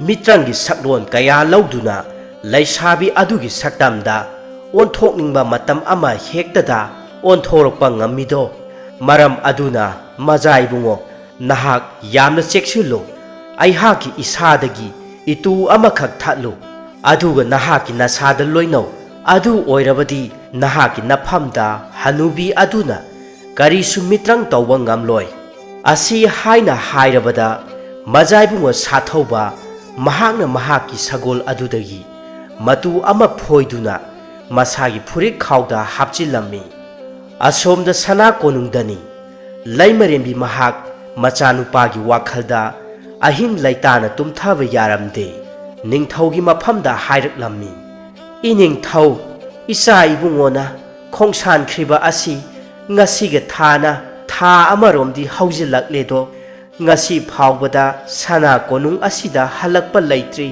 ꯏꯆꯥꯕꯨ ꯀꯔꯤ ꯈꯨꯗꯣꯡꯊꯤꯕ ꯊꯣꯛꯂꯕꯖꯥꯠꯅꯣ? ꯂꯩꯃꯔꯦꯝꯕꯤꯒꯤ ꯃꯇꯧ ꯑꯗꯨꯗ ꯅꯤꯡꯊꯧ ꯃꯍꯥꯛꯅ ꯊꯦꯝꯖꯤꯟꯕꯤꯗꯨꯅ ꯇꯞꯅ ꯑꯁꯨꯝꯅ ꯍꯥꯏꯔꯛꯏ, ꯂꯩꯃꯔꯦꯝꯕꯤ, ꯅꯍꯥꯛ ꯀꯔꯤꯁꯨ ꯋꯥꯒꯅꯨ꯫ ꯏꯆꯥꯗꯣ ꯀꯔꯤꯁꯨ ꯈꯨꯗꯣꯡꯊꯤꯕ ꯊꯣꯛꯂꯝꯂꯣꯏ꯫ ꯃꯍꯥꯛꯅ ꯂꯣꯏꯅꯈ꯭ꯔꯤꯕ ꯁꯒꯣꯜ ꯑꯗꯣ ꯑꯆꯝꯕ ꯅꯠꯇꯦꯗꯣ꯫ ꯏꯄꯥ ꯏꯄꯨꯁꯤꯡꯒꯤ ꯍꯥꯛꯇꯛꯇꯒꯤ ꯑꯗꯨꯃꯛ ꯂꯦꯡꯗꯅ ꯂꯩꯔꯛꯂꯕ ꯁꯒꯣꯜꯅꯤꯗꯣ꯫ ꯅꯍꯥꯛꯄꯨ ꯀꯥꯎꯔꯕ꯭ꯔꯥ? ꯑꯗꯨꯉꯩ ꯅꯍꯥꯛꯄꯨ ꯊꯦꯡꯅꯕ ꯃꯇꯝꯗ ꯑꯩꯍꯥꯛꯅ ꯂꯣꯏꯅꯔꯛꯈꯤꯕ ꯃꯇꯤꯛ ꯃꯌꯥꯏ ꯂꯩꯔꯕ ꯁꯒꯣꯜ ꯑꯗꯨꯅꯤ꯫ ꯅꯤꯡꯊꯧꯒꯤ ꯋꯥꯐꯝꯁꯤꯡ ꯑꯁꯤ ꯇꯥꯕꯗ ꯂꯩꯃꯔꯦꯝꯕꯤ ꯏꯅꯨꯡ ꯍꯦꯟꯕꯤ ꯅꯧꯍꯧꯅꯅ ꯅꯤꯡꯁꯤꯡꯂꯛꯏ꯫ ꯑꯗꯨꯉꯩ ꯃꯍꯥꯛꯅ ꯂꯩꯁꯥꯔꯤꯉꯩ ꯃꯇꯝꯗ ꯃꯍꯥꯛꯄꯨꯁꯨ ꯃꯈꯣꯏꯒꯤ ꯈꯨꯜꯗ ꯐꯠꯇ꯭ꯔꯕꯤ ꯃꯤꯇ꯭ꯔꯪ ꯍꯩꯕꯤ ꯍꯅꯨꯕꯤ ꯑꯃꯈꯛꯅ ꯃꯍꯥꯛꯀꯤ ꯃꯄꯥ ꯃꯃꯥ ꯃꯆꯤꯟ ꯃꯅꯥꯎ ꯈꯨꯟꯖꯥ ꯄꯨꯝꯅꯃꯛ ꯊꯋꯥꯏ ꯂꯧꯈ꯭ꯔꯕꯗ ꯂꯩꯃꯔꯦꯝꯕꯤ ꯏꯅꯨꯡ ꯍꯦꯟꯕꯤ ꯃꯍꯥꯛꯇꯤ ꯃꯁꯛ ꯃꯇꯧ ꯆꯪꯈꯣꯜꯂꯤ ꯍꯥꯏꯗꯨꯅ ꯍꯅꯨꯕꯤ ꯑꯗꯨꯅ ꯊꯋꯥꯏ ꯂꯧꯈꯤꯗꯦ꯫ ꯅꯤꯡꯊꯧ ꯄꯨꯗꯥꯡꯅ ꯍꯅꯨꯕꯤ ꯑꯗꯨꯒꯤ ꯃꯊꯛꯇ ꯂꯃꯟ ꯈꯨꯝꯗꯨꯅ ꯏꯅꯨꯡ ꯍꯦꯟꯕꯤꯕꯨ ꯊꯋꯥꯏ ꯀꯟꯕꯤꯗꯨꯅ ꯁꯅꯥ ꯀꯣꯅꯨꯡꯗ ꯄꯨꯔꯛꯇꯨꯅ ꯃꯈꯣꯏ ꯑꯅꯤ ꯂꯨꯍꯣꯡꯈꯤꯕꯅꯤ꯫ ꯍꯧꯈ꯭ꯔꯕ ꯄꯨꯟꯁꯤꯒꯤ ꯋꯥꯔꯤꯁꯤꯡ ꯑꯗꯨ ꯅꯤꯡꯁꯤꯡꯂꯨꯕꯗ ꯏꯅꯨꯡ ꯍꯦꯟꯕꯤ ꯃꯍꯥꯛꯁꯨ ꯋꯥꯈꯜ ꯂꯩꯇꯥꯔꯝꯃꯤ꯫ ꯑꯗꯨꯕꯨ ꯃꯍꯥꯛ ꯑꯗꯨꯉꯩꯒꯤ ꯑꯀꯤꯕꯁꯤꯡ ꯑꯗꯨꯗꯤ ꯅꯧꯍꯧꯅꯅ ꯅꯤꯡꯁꯤꯡꯂꯛꯏ꯫ ꯑꯍꯜ ꯑꯣꯏꯔꯕꯤ ꯍꯅꯨꯕꯤ ꯑꯃꯈꯛ ꯈꯨꯜ ꯑꯁꯤꯗ ꯂꯥꯛꯂꯝꯃꯤ꯫ ꯑꯗꯨꯒ ꯏꯅꯨꯡ ꯍꯦꯟꯕꯤ ꯃꯈꯣꯏꯒꯤ ꯃꯌꯨꯝꯗ ꯆꯪꯖꯐꯝ ꯂꯧꯖꯔꯝꯃꯤ꯫ ꯑꯍꯜ ꯑꯣꯏꯔꯕꯤ ꯑꯁꯤꯒꯤꯅꯤ ꯍꯥꯏꯕꯗ ꯀꯅꯥꯁꯨ ꯂꯩꯇ꯭ꯔꯦ ꯍꯥꯏꯕ ꯑꯁꯤꯗ ꯏꯅꯨꯡ ꯍꯦꯟꯕꯤꯒꯤ ꯑꯄꯣꯛꯄ ꯑꯄꯣꯛꯄꯤ ꯑꯃꯗꯤ ꯃꯍꯥꯛꯀꯤ ꯃꯕꯨꯡꯅꯁꯨ ꯌꯨꯝ ꯑꯁꯤꯗ ꯊꯝꯂꯁꯤ ꯍꯥꯏꯗꯨꯅ ꯊꯝꯂꯛꯈꯤ꯫ ꯑꯗꯨꯕꯨ ꯅꯣꯡꯃ ꯏꯊꯥ ꯊꯥꯖꯗꯅ ꯍꯅꯨꯕꯤ ꯑꯁꯤꯅ ꯃꯁꯛ ꯃꯇꯧ ꯌꯥꯝꯅ ꯐꯖꯈ꯭ꯔꯕꯤ ꯂꯩꯁꯥꯕꯤ ꯑꯃꯈꯛꯀꯤ ꯁꯛꯂꯣꯟ ꯂꯧꯗꯨꯅ ꯈꯨꯜ ꯑꯁꯤꯗ ꯂꯩꯔꯤꯕ ꯄꯥꯈꯪ ꯀꯌꯥꯁꯤꯡꯒꯤ ꯊꯃꯣꯏꯕꯨ ꯁꯨꯝꯍꯠꯂꯝꯃꯤ꯫ ꯃꯔꯝ ꯑꯗꯨꯅ ꯈꯨꯜ ꯑꯁꯤꯗ ꯂꯩꯃꯤꯟꯅꯕ ꯄꯥꯈꯪ ꯀꯌꯥ ꯂꯩꯁꯥꯕꯤ ꯑꯁꯤꯒꯤ ꯍꯥꯛꯇꯛꯇ ꯃꯈꯣꯏ ꯃꯁꯦꯜ ꯑꯉꯝ ꯑꯉꯝꯕ ꯌꯥꯏꯕꯤ ꯊꯋꯥꯏ ꯂꯧꯅꯔꯝꯃꯤ꯫ ꯅꯈꯣꯏ ꯑꯃꯠꯇꯅ ꯃꯍꯥꯛꯀꯤ ꯋꯥꯈꯜ ꯈꯟꯕ ꯌꯥꯔꯣꯏ꯫ ꯃꯍꯥꯛꯇꯤ ꯑꯩꯍꯥꯛ ꯈꯛꯇꯒꯤꯅꯤ꯫ ꯀꯔꯤ ꯍꯥꯏꯕ? ꯃꯗꯨꯗꯤ ꯅꯃꯪꯗ ꯐꯥꯎꯕ ꯃꯪꯂꯨꯅꯨ꯫ ꯑꯩꯍꯥꯛꯀꯤ ꯄꯨꯟꯁꯤꯅ ꯂꯩꯔꯤ ꯃꯈꯩꯗꯤ ꯃꯍꯥꯛ ꯀꯅꯥꯒꯤꯁꯨ ꯑꯣꯏꯕ ꯌꯥꯔꯣꯏ꯫ ꯑꯁꯤ ꯍꯥꯏꯗꯨꯅ ꯈꯨꯜꯒꯤ ꯄꯥꯈꯪꯁꯤꯡ ꯑꯗꯨ ꯑꯃꯅ ꯑꯃꯕꯨ ꯐꯨꯅꯕ ꯃꯇꯝꯗ ꯌꯥꯏꯕꯤ ꯊꯋꯥꯏ ꯃꯥꯡꯕ ꯌꯥꯎꯅꯔꯝꯃꯤ꯫ ꯑꯁꯨꯝꯅ ꯈꯨꯜ ꯑꯁꯤꯗ ꯃꯤꯑꯣꯏ ꯀꯌꯥ ꯑꯃ ꯅꯣꯡꯃ ꯅꯣꯡꯃꯒꯤ ꯇꯞꯅ ꯇꯞꯅ ꯊꯋꯥꯏ ꯃꯥꯡꯕ ꯍꯧꯔꯛꯂꯝꯃꯤ꯫ ꯃꯇꯝ ꯑꯁꯤꯗ ꯏꯅꯨꯡ ꯍꯦꯟꯕꯤ ꯃꯍꯥꯛꯀꯤ ꯃꯕꯨꯡꯁꯨ ꯁꯛꯍꯦꯟꯕꯤ ꯃꯤꯇ꯭ꯔꯪ ꯍꯩꯕꯤ ꯍꯅꯨꯕꯤ ꯑꯗꯨꯅ ꯑꯣꯟꯕꯤ ꯂꯩꯁꯥꯕꯤ ꯑꯗꯨꯒꯤ ꯍꯥꯛꯇꯛꯇ ꯑꯗꯨꯃꯛ ꯊꯋꯥꯏ ꯃꯥꯡꯈꯤꯔꯝꯃꯤ꯫ ꯇꯞꯅ ꯇꯞꯅ ꯈꯨꯟꯖꯥ ꯀꯌꯥ ꯑꯃ ꯊꯋꯥꯏ ꯃꯥꯡꯂꯝꯃꯤ꯫ ꯏꯅꯨꯡ ꯍꯦꯟꯕꯤꯒꯤ ꯃꯌꯨꯝꯗ ꯂꯩꯔꯤꯕ ꯑꯍꯜ ꯑꯣꯏꯔꯕꯤ ꯍꯅꯨꯕꯤ ꯑꯁꯤꯒꯤ ꯑꯔꯣꯟꯕ ꯄꯨꯝꯅꯃꯛ ꯈꯪꯂꯛꯂꯕꯗ ꯏꯅꯨꯡ ꯍꯦꯟꯕꯤꯒꯤ ꯑꯄꯣꯛꯄ ꯑꯄꯣꯛꯄꯤ ꯃꯈꯣꯏ ꯑꯅꯤꯕꯨꯁꯨ ꯊꯋꯥꯏ ꯂꯧꯔꯝꯃꯤ꯫ ꯏꯅꯨꯡ ꯍꯦꯟꯕꯤꯕꯨ ꯃꯁꯛ ꯃꯇꯧ ꯌꯥꯝꯅ ꯆꯪꯈꯣꯜꯂꯕꯤ ꯂꯩꯁꯥꯕꯤ ꯑꯃ ꯑꯣꯏꯔꯨꯕꯅ ꯃꯍꯥꯛꯄꯨꯗꯤ ꯀꯔꯤꯁꯨ ꯇꯧꯔꯝꯗꯦ꯫ ꯌꯨꯝ ꯑꯗꯨꯗ ꯏꯅꯨꯡ ꯍꯦꯟꯕꯤ ꯑꯗꯨꯃꯛ ꯐꯥꯖꯤꯟꯗꯨꯅ ꯊꯝꯈꯤ꯫ ꯑꯁꯨꯝꯅ ꯏꯅꯨꯡ ꯍꯦꯟꯕꯤꯒꯤ ꯄꯨꯟꯁꯤꯗ ꯑꯋꯥꯕ ꯑꯀꯤꯕ ꯊꯧꯗꯣꯛ ꯀꯌꯥꯁꯤꯡ ꯑꯗꯨ ꯉꯔꯥꯡꯇ ꯑꯣꯏꯔꯕꯣꯏ ꯅꯤꯡꯂꯨꯏ꯫ ꯑꯁꯣꯝꯗ ꯃꯤꯇ꯭ꯔꯪ ꯍꯩꯕꯤ ꯍꯅꯨꯕꯤ ꯑꯗꯨꯒꯤ ꯌꯨꯝꯗꯅꯤ ꯃꯁꯛ ꯃꯇꯧ ꯌꯥꯝꯅ ꯆꯪꯈꯣꯜꯂꯕꯤ ꯂꯩꯁꯥꯕꯤ ꯑꯗꯨꯅ ꯍꯦꯛꯂꯛꯄ ꯃꯅꯥ ꯃꯁꯤꯡꯁꯤꯡ ꯑꯗꯨ ꯄꯣꯂꯥꯡ ꯑꯗꯨꯗꯒꯤ ꯇꯞꯅ ꯂꯧꯊꯣꯔꯛꯇꯨꯅ ꯃꯐꯝ ꯑꯃꯗ ꯊꯝꯃꯤ꯫ ꯑꯗꯨꯒ ꯈꯪꯍꯧꯗꯅ ꯃꯁꯛ ꯃꯇꯧ ꯌꯥꯝꯅ ꯆꯪꯈꯣꯜꯂꯕꯤ ꯂꯩꯁꯥꯕꯤ ꯑꯗꯨ ꯃꯤꯇ꯭ꯔꯪ ꯍꯩꯕꯤ ꯍꯅꯨꯕꯤ ꯑꯗꯨꯒꯤ ꯁꯛꯇꯝ ꯑꯣꯟꯊꯣꯔꯛꯂꯝꯃꯤ꯫ ꯇꯁꯦꯡꯅꯃꯛꯀꯤ ꯃꯖꯥꯏꯕꯨꯡꯉꯣ ꯁꯥꯊꯧꯕꯒ ꯊꯦꯡꯅꯈꯤꯕꯤ ꯑꯗꯨ ꯍꯅꯨꯕꯤ ꯑꯁꯤꯅ ꯁꯛꯂꯣꯟ ꯇꯧꯗꯨꯅ ꯑꯁꯦꯡꯕ ꯁꯛꯍꯦꯟꯕꯤ ꯂꯩꯁꯥꯕꯤ ꯑꯗꯨꯒꯤ ꯃꯁꯛ ꯑꯣꯟꯕ ꯑꯣꯏꯔꯝꯃꯤ꯫ ꯍꯧꯖꯤꯛꯇꯤ ꯑꯩꯍꯥꯛ ꯌꯥꯝꯅ ꯆꯦꯛꯁꯤꯟꯕ ꯃꯊꯧ ꯇꯥꯔꯦꯗꯣ꯫ ꯃꯖꯥꯏꯕꯨꯡꯉꯣ ꯃꯍꯥꯛꯅ ꯃꯤꯔꯣꯜ ꯁꯥꯗꯨꯅ ꯈꯨꯜ ꯑꯁꯤꯗ ꯊꯨꯡꯂꯕ ꯍꯟꯗꯛꯀꯤ ꯃꯇꯝ ꯑꯁꯤꯗꯤ ꯍꯅꯨꯕꯤ ꯑꯩꯍꯥꯛꯀꯤ ꯃꯇꯝꯅꯤꯗꯣ꯫ ꯍꯦ ꯅꯤꯡꯊꯧ ꯂꯤꯋꯥꯡꯂꯨ, ꯅꯍꯥꯛꯀꯤ ꯍꯥꯛꯇꯛꯇ ꯑꯩꯍꯥꯛ ꯃꯥꯏꯊꯤꯈꯤꯕꯅꯤ꯫ ꯅꯍꯥꯛꯀꯤ ꯆꯥꯔꯣꯟ ꯁꯨꯊꯥꯡ ꯀꯌꯥꯅ ꯏꯐꯝꯗ ꯃꯥꯏꯊꯤꯕ ꯄꯤꯔꯝꯗꯨꯅ ꯁꯛꯍꯦꯟꯕꯤꯁꯤꯡꯕꯨ ꯇꯥꯂꯣꯏ ꯑꯣꯏꯅ ꯂꯧꯁꯤꯟꯈꯤꯕ ꯑꯗꯨꯕꯨ ꯍꯧꯖꯤꯛꯇꯤ ꯂꯩꯁꯥꯕꯤ ꯁꯛꯍꯦꯟꯕꯤ ꯂꯩꯔꯤꯛꯇꯣꯟ ꯃꯍꯥꯛꯇꯤ ꯏꯐꯝꯗꯒꯤ ꯃꯨꯟꯈꯤꯕ ꯌꯥꯔꯣꯏ꯫ ꯑꯁꯤ ꯍꯥꯏꯗꯨꯅ ꯃꯤꯇ꯭ꯔꯪ ꯍꯩꯕꯤ ꯐꯠꯇ꯭ꯔꯕꯤ ꯍꯅꯨꯕꯤ ꯑꯁꯤꯅ ꯈꯥꯛꯅ ꯈꯥꯛꯅ ꯅꯣꯛꯇꯨꯅ ꯂꯩꯔꯤꯛꯇꯣꯟꯅ ꯂꯩꯔꯤꯕ ꯀꯥ ꯑꯗꯨꯗ ꯆꯪꯂꯛꯏ꯫ ꯀꯥ ꯑꯁꯤꯗ ꯂꯩꯔꯤꯛꯇꯣꯟ ꯃꯈꯣꯡ ꯃꯈꯨꯠ ꯆꯦꯠꯅ ꯄꯨꯟꯁꯤꯟꯗꯨꯅꯁꯨ ꯊꯝꯂꯝꯃꯤ꯫ ꯑꯗꯨꯒ ꯃꯍꯥꯛꯅ ꯃꯤꯇ꯭ꯔꯪ ꯇꯧꯔꯕ ꯄꯣꯠꯂꯝ ꯑꯃꯕꯨ ꯂꯩꯔꯤꯛꯇꯣꯟꯒꯤ ꯃꯐꯝꯗ ꯄꯤꯔꯝꯃꯤ꯫ ꯂꯩꯔꯤꯛꯇꯣꯟ ꯁꯥꯎꯅ ꯑꯁꯨꯝꯅ ꯍꯥꯏꯔꯛꯏ, ꯍꯦ ꯐꯠꯇ꯭ꯔꯕꯤ ꯍꯤꯡꯆꯥꯕꯤ, ꯅꯍꯥꯛꯀꯤ ꯆꯪꯖꯐꯝ ꯄꯤꯔꯨꯕꯒꯤ ꯃꯍꯩꯅꯔꯥ ꯉꯁꯤ ꯈꯨꯜ ꯑꯁꯤꯅ ꯑꯋꯥꯐꯝꯗ ꯇꯥꯔꯤꯕ ꯑꯁꯦ? ꯃꯤꯅꯨꯡꯁꯤ ꯍꯩꯇꯕꯤ ꯅꯍꯥꯛꯅ ꯑꯩꯍꯥꯛꯀꯤ ꯅꯨꯡꯁꯤꯔꯕ ꯄꯂꯦꯝ ꯄꯟꯊꯧ ꯏꯆꯤꯟ ꯏꯅꯥꯎ ꯄꯨꯝꯅꯃꯛꯄꯨ ꯌꯥꯏꯕꯤ ꯊꯋꯥꯏ ꯂꯧꯈꯤꯕ ꯃꯗꯨꯒꯤ ꯂꯃꯟꯗꯤ ꯁꯤꯡꯗꯅꯗꯤ ꯇꯣꯛꯂꯔꯣꯏ꯫ ꯂꯩꯔꯤꯛꯇꯣꯟꯒꯤ ꯋꯥꯐꯝ ꯑꯗꯨ ꯇꯥꯕꯗ ꯃꯤꯇ꯭ꯔꯪ ꯍꯩꯕꯤ ꯍꯅꯨꯕꯤ ꯑꯁꯤꯅ ꯅꯣꯛꯇꯨꯅ ꯃꯈꯥ ꯇꯥꯔꯛꯂꯝꯃꯤ, ꯅꯨꯄꯤ ꯃꯆꯥ, ꯅꯍꯥꯛꯅꯕꯨ ꯀꯔꯤ ꯇꯧꯕ ꯉꯝꯖꯒꯗꯧꯔꯤ? ꯃꯗꯨꯒꯤ ꯁꯔꯨꯛꯄꯨꯗꯤ ꯃꯁꯤ ꯊꯥꯛꯆꯤꯜꯂꯨ, ꯃꯁꯤꯅ ꯅꯍꯥꯛꯀꯤ ꯑꯔꯥꯝ ꯈꯧꯔꯥꯡꯕ ꯄꯨꯝꯅꯃꯛ ꯀꯣꯛꯀꯗꯧꯔꯤꯕꯅꯤ꯫ ꯑꯁꯤ ꯍꯥꯏꯗꯨꯅ ꯀꯔꯤꯒꯨꯝꯕ ꯃꯍꯤ ꯑꯃꯕꯨ ꯄꯤꯔꯝꯃꯤ꯫ ꯑꯗꯨꯕꯨ ꯂꯩꯔꯤꯛꯇꯣꯟꯅ ꯁꯥꯎꯅ ꯍꯥꯏꯔꯛꯂꯝꯃꯤ, ꯑꯩꯍꯥꯛ ꯊꯛꯂꯣꯏ꯫ ꯍꯦ ꯍꯅꯨꯕꯤ ꯐꯠꯇ꯭ꯔꯕꯤ, ꯅꯍꯥꯛꯅ ꯄꯤꯕ ꯄꯣꯠꯂꯝ ꯑꯃꯠꯇꯁꯨ ꯑꯩꯍꯥꯛ ꯆꯥꯔꯣꯏ꯫ ꯀꯥꯡꯁꯤ ꯁꯤꯗꯨꯅ ꯁꯤꯈ꯭ꯔꯕꯁꯨ ꯑꯩꯍꯥꯛ ꯑꯗꯨꯃꯛ ꯁꯤꯖꯈ꯭ꯔꯒꯦ꯫ ꯑꯁꯤ ꯍꯥꯏꯗꯨꯅ ꯌꯥꯝꯅ ꯁꯥꯎꯅ ꯍꯅꯨꯕꯤ ꯑꯗꯨꯒꯤ ꯃꯃꯥꯏꯗ ꯃꯇꯤꯟ ꯁꯤꯠꯆꯜꯂꯝꯃꯤ꯫ ꯃꯇꯧ ꯑꯁꯤꯗ ꯈꯣꯏꯁꯥꯎꯅꯔꯕꯤ Hanubi asina lairiktongi mamaida sapu kanna khupakna tharammi. Pumnamak adumna ngangna saknaribasing adu laptakna sagol aduna tarammi. Aduga Majai bungo mahaki maphamda asumna hairaklammi. Majai bungo Phatrabi Hanubi aduna sakhenbi mahakpu otpa naiba kayama chatharedo. Hayengmak Hanubi asigi mathakta laman singnanaba sem sagadabani. Madu natrabadi nupi macha asi soidanamaki yaibi thawai mangkhraganido. Laigi matik mayai chelaba sagol adugi wafamsing adu tarubada Majai bungo sathauba mahaksu thauna phana ayaba pirammi. Ningthau pudangna tharakhiba manai achanba yangba mahaknasu lan amadi soidre haibasi mahakna chingnaba phauraklammi. Lan adugi damakta aronba paw kaya thaduna ningthaugi maphamda khangallammi. Ayu anganba matamni sakhenbi laisabi aduna makhutta isaipun ama pai makhoigi khulgi pukhri adudagi ising sopa laklammi. Matam asida Majai bungo mahakna lona laisabi asigi matungda inaraktuna laisabi asibu kauraklammi. Ichan tabra amukta ngaibi khoba. Asuk kuiraklaba matam asida taibang miyoiba atai atopa kanagi khonjel taraktrabi sakhenbi laisabi lairikton yamna haraujana mamai adu sat laithораktuna yenglakpa mikup aduda ngaihakti Majai bungo sathauba mahaka michanarami. Ngaihakti makhoi anisu asum munna yengnarami. Aduga lairikna taha taha hairaklammi. Ibung nahakpu kana oirabage.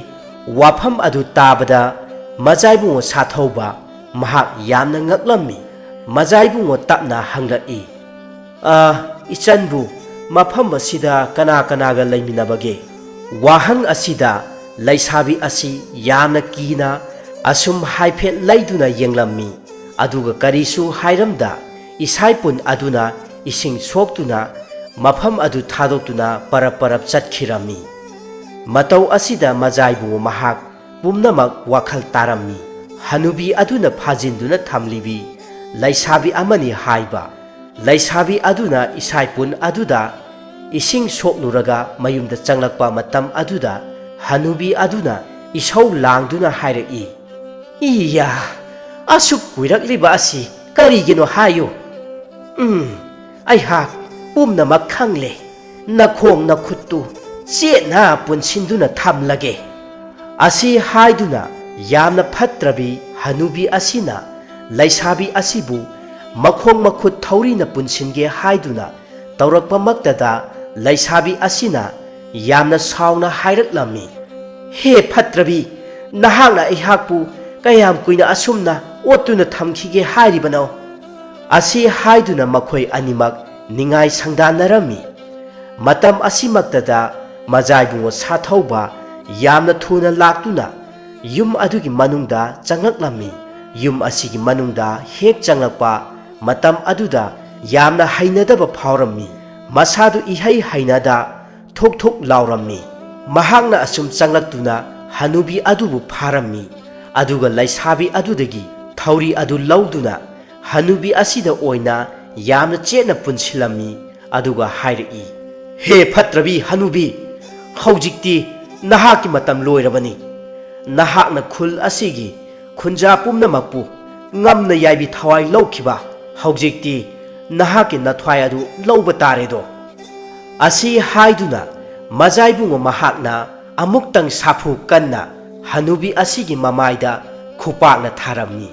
Matam asida laisabi asinasu thamoi sokna Hanubi asigi mamaida khupakna masing khangda thajillammi. Majai bungo sathau mahakna khamjinbirammi. Numit asigi numidang maktada aronba lami khara laktuna khul asi lauksinanaba changsilaklammi. Matam asida lanmi singi luching purel yangba mahakna aronba paw thakhiba lanmi singsu mafam asida yausilaktuna maikai animak lan soknarami.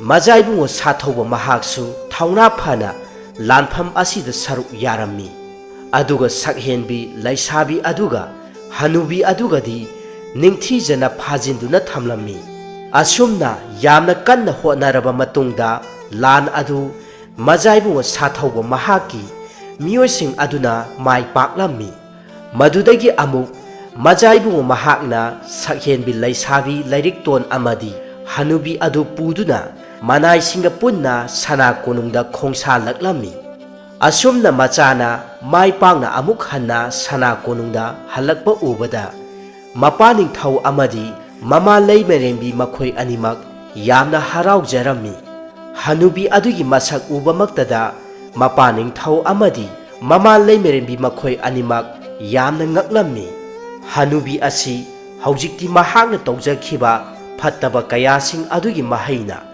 ꯃꯁꯥꯅ ꯃꯁꯥꯒꯤ ꯃꯔꯥꯜ ꯌꯥꯖꯔꯝꯃꯤ꯫ ꯅꯤꯡꯊꯧꯗ ꯑꯁꯨꯝꯅ ꯍꯥꯏꯔꯛꯏ, "ꯏꯅꯤꯡꯊꯧ, ꯑꯩꯍꯥꯛ ꯑꯁꯦ ꯃꯇꯝ ꯀꯌꯥ ꯑꯁꯨꯝꯅ ꯐꯠꯇꯕ ꯊꯕꯛꯇ ꯃꯥꯡꯖꯤꯟ ꯊꯥꯗꯨꯅ ꯂꯥꯛꯈꯤꯕꯤ ꯉꯁꯤꯗꯤ ꯑꯩꯍꯥꯛ ꯅꯍꯥꯛꯀꯤ ꯅꯆꯥ ꯏꯕꯨꯡꯉꯣ ꯑꯁꯤꯒꯤ ꯃꯈꯨꯠꯇ ꯃꯥꯏꯊꯤꯕ ꯍꯥꯏꯕꯗꯣ ꯄꯨꯟꯁꯤꯒꯤ ꯑꯣꯏꯈ꯭ꯔꯒꯦ꯫ ꯑꯩꯍꯥꯛꯀꯤ ꯄꯨꯟꯁꯤꯁꯨ ꯉꯁꯤ ꯍꯥꯏꯕ ꯅꯨꯃꯤꯠ ꯑꯁꯤꯅ ꯑꯗꯨꯃꯛ ꯂꯣꯏꯈ꯭ꯔꯁꯅꯨ꯫ ꯃꯇꯨꯡ ꯇꯥꯔꯛꯄ ꯆꯥꯗꯥ ꯁꯨꯊꯥꯡꯁꯤꯡꯗ ꯑꯁꯤꯒꯨꯝꯕ ꯊꯧꯗꯣꯛ ꯑꯁꯦ ꯑꯃꯨꯛ ꯍꯟꯅ ꯅꯪꯍꯜꯂꯔꯣꯏꯗꯣ"꯫ ꯑꯁꯤ ꯍꯥꯏꯗꯨꯅ ꯍꯅꯨꯕꯤ ꯑꯁꯤꯅ ꯑꯔꯣꯏꯕ ꯑꯣꯏꯅ ꯃꯍꯥꯛꯅ ꯅꯤꯡꯊꯧꯒꯤ ꯃꯐꯝꯗ ꯍꯥꯏꯖꯗꯨꯅ ꯂꯥꯏꯒꯤ ꯊꯧ ꯑꯃꯈꯛ ꯄꯥꯡꯊꯣꯛꯂꯝꯃꯤ꯫ ꯊꯧꯔꯝ ꯑꯁꯤꯗ ꯍꯅꯨꯕꯤ ꯑꯁꯤꯅ ꯃꯇꯝ ꯀꯌꯥꯗꯒꯤ ꯂꯣꯏꯅꯗꯨꯅ ꯂꯥꯛꯂꯕ ꯐꯠꯇ꯭ꯔꯕ ꯂꯥꯏꯔꯣꯜ ꯀꯌꯥꯁꯤꯡꯗꯨ ꯑꯔꯣꯏꯕ ꯃꯊꯧ ꯃꯉꯝ ꯄꯥꯡꯊꯣꯛꯇꯨꯅ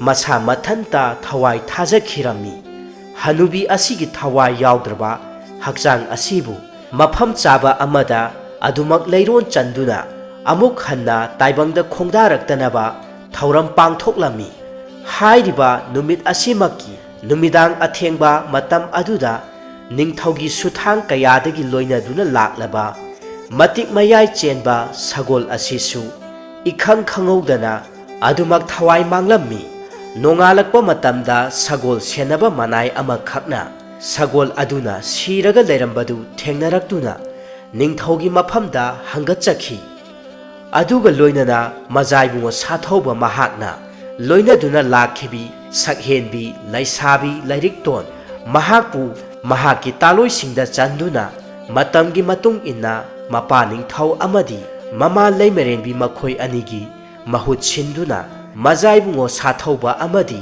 ꯂꯩꯔꯤꯛꯇꯣꯟ ꯃꯈꯣꯏ ꯑꯅꯤꯅ ꯂꯩꯕꯥꯛ ꯑꯁꯤꯒꯤ ꯅꯤꯡꯊꯧ ꯑꯃꯗꯤ ꯂꯩꯃꯔꯦꯟꯕꯤ ꯑꯣꯏꯗꯨꯅ ꯅꯨꯡꯉꯥꯏ ꯌꯥꯏꯐꯅ ꯄꯥꯟꯈꯤꯔꯝꯃꯤ꯫ ꯃꯌꯥꯝꯒꯤ ꯃꯐꯝꯗ ꯈꯨꯗꯣꯜ ꯇꯝꯖꯔꯤ꯫ ꯐꯖꯕꯤ ꯑꯃꯗꯤ ꯁꯔꯣꯏ ꯉꯥꯔꯣꯏꯁꯤꯡ꯫ ꯊꯥꯏꯅ ꯃꯇꯝ ꯑꯃꯗ ꯏꯊꯥꯏꯕꯨꯡ ꯀꯧꯕ ꯈꯨꯜ ꯑꯃ ꯂꯩꯔꯝꯃꯤ꯫ ꯍꯥꯏꯔꯤꯕ ꯈꯨꯜ ꯑꯁꯤꯗ ꯃꯃꯥ ꯃꯄꯥꯅ ꯑꯃꯠꯇ ꯑꯣꯏꯅ ꯄꯣꯛꯆꯕ ꯃꯆꯥꯅꯨꯄꯥ ꯐꯖꯕꯤ ꯀꯧꯕ ꯑꯃ ꯂꯩꯔꯝꯃꯤ꯫ ꯃꯍꯥꯛ ꯑꯁꯤ ꯄꯤꯛꯂꯤꯉꯩꯗꯒꯤ ꯍꯧꯅ ꯃꯃꯥ ꯃꯄꯥ ꯑꯅꯤꯅ ꯌꯥꯝꯅ ꯀꯦꯊꯣꯛꯅ ꯌꯣꯛꯂꯛꯄꯅ ꯃꯔꯝ ꯑꯣꯏꯔꯒ ꯂꯩꯀꯥꯏꯒꯤ ꯃꯁꯨꯡ ꯃꯃꯥꯟꯅꯕ ꯀꯌꯥꯁꯤꯡꯒꯁꯨ ꯄꯥꯛꯅ ꯂꯣꯏꯅ ꯇꯤꯟꯅꯕ ꯇꯧꯔꯝꯗꯦ꯫ ꯁꯥꯟꯅ ꯈꯣꯠꯅꯕ ꯑꯣꯏꯔꯕꯁꯨ ꯃꯊꯟꯇ ꯁꯥꯟꯅꯔꯝꯃꯤ꯫ ꯑꯇꯣꯞꯄ ꯃꯁꯨꯡ ꯃꯃꯥꯟꯅꯕꯁꯤꯡꯒ ꯀꯌꯥ ꯂꯣꯏꯅ ꯇꯤꯟꯅꯗꯕꯅ ꯃꯔꯝ ꯑꯣꯏꯔꯒ ꯃꯍꯥꯛ ꯈꯔꯗꯤ ꯑꯗꯨꯛ ꯋꯥꯈꯜ ꯂꯧꯁꯤꯡ ꯐꯛꯆꯤꯟꯕ ꯃꯤꯁꯛ ꯑꯃꯁꯨ ꯑꯣꯏꯔꯝꯃꯤ꯫ ꯑꯁꯨꯝꯅ ꯃꯇꯝ ꯀꯌꯥ ꯍꯧꯈꯤꯕꯅ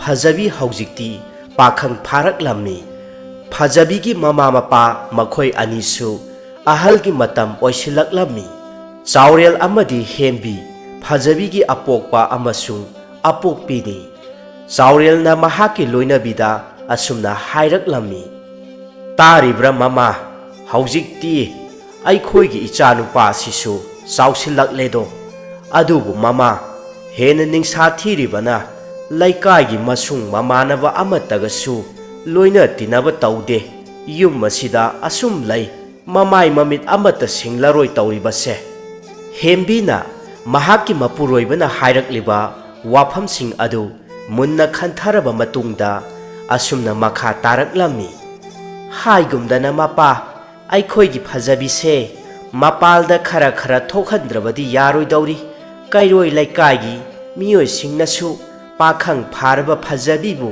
asum yumdagi hendok handana thamliba asibu karigino hainane hangnabasu adumak mayaurabani chaurel makhunmangna semliba nganthak adu semba loiraduna mai haugatuna amuktang phu singlaba matungda tapna hairaklami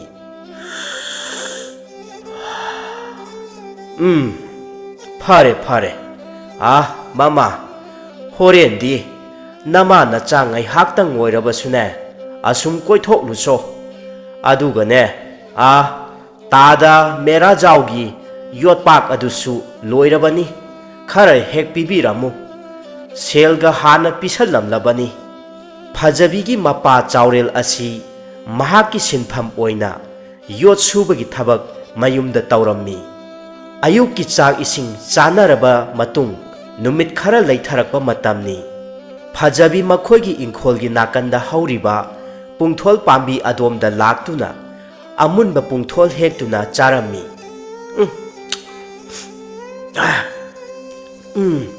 masimadi onthoknabu hawkhreda masakna marol ma phajariba adubu phajabhi aihaknadi adum helida asi haiduna phajabhi masa mathanta nokphe tawjai mahakna asumna pungthol hektuna charaga leiringai matam asida mahaki mama hembina kauraklamni ho imagi ibungo nahak amukta lako imaga thabak amata chalusi mamana adumna kaurakpadu tabada phajabhi harauna hairaklamni ho ima ai laage asi haiduna phajabhi phuk haugatuna mamagi manakta chatki khul asida leiba pakhang macha makhoi khara ahangba lamhang aduda phamduna wari saduna leirammi hembi amadi phajabhi mama macha punna taphing lakpadu pakhang macha sing aduna uraklammi pakhang sing adugi maraktagi khara chahi halap tauba pakhang amana asumna hairaklammi ine ga lakminariba adubu phajabhi natro sanoina hanglakliba wafam adu tabada hembi mamai lesilakuna khumlaki mani ibungo ibungo sanoi nakhoibu kari dauramlibano ine sum phamlambanida aikhoi phajabhi sidi yamna chawramledana ine ado phajabhi su aikhoi ga khara pulhallo masak masaga amata khangdre laikai asigi mioi ga mandre tawribase hembi nokphe tawna hairei hoi ibungo hayengdagi ne hekta thadoraklage hoi ine aikhoi matam ayamba mafam asida lei hembi amasung phajabhi makhoi animak adumak chatkhirami lambida thengnarakpa mioi singna hembi da nachanupa phajabhi dura haina yamna ngakna hanglakpasu kayama yaurammi ahingi matamni phajabhi mahak phamung thakta ningaidana tumlammi mahak kariguma mang ama manglammi umang amada phajabhi mahak mathanta kanna chelaklammi makhutta chaitup amasu pai kariguma amabu kanna tanaraklami mahakna tanarakliba asi atai karisu oiramde uchi amakhak oiduna leirammi uchi asi tanarakliba maramdi mahakna sumangda nungsa yaiduna chak charingai matam aduda mahaki makhuttagi leimaida takhiba chak maru khara adu uchi aduna chenduna pukhirami madudagi phajabhi yamna saurammi phajabhi aihaki chakpu karisu leitaba sa macha nahakna pujaba sari nang khanganeba ngasidi sa hatke masigi chaitup sinane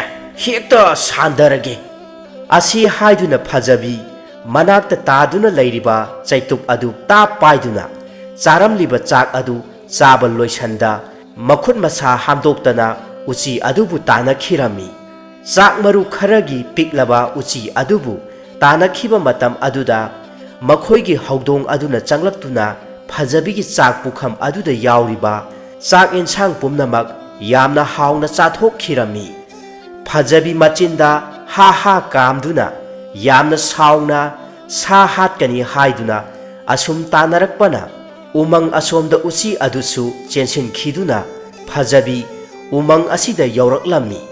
Aya sa macha nang lepna hek mangida kadaida laikhre sa macha da mayang len dudana chaituk asina ne hekta sandageba mi gi chaka chathokladana khangane banang asi haiduna machinda murum murum sonduna lairingai matam asida mahaki makok mapa chap chana amunba haino amakhak kelaklami Phajabi makokta haino aduna tharammi.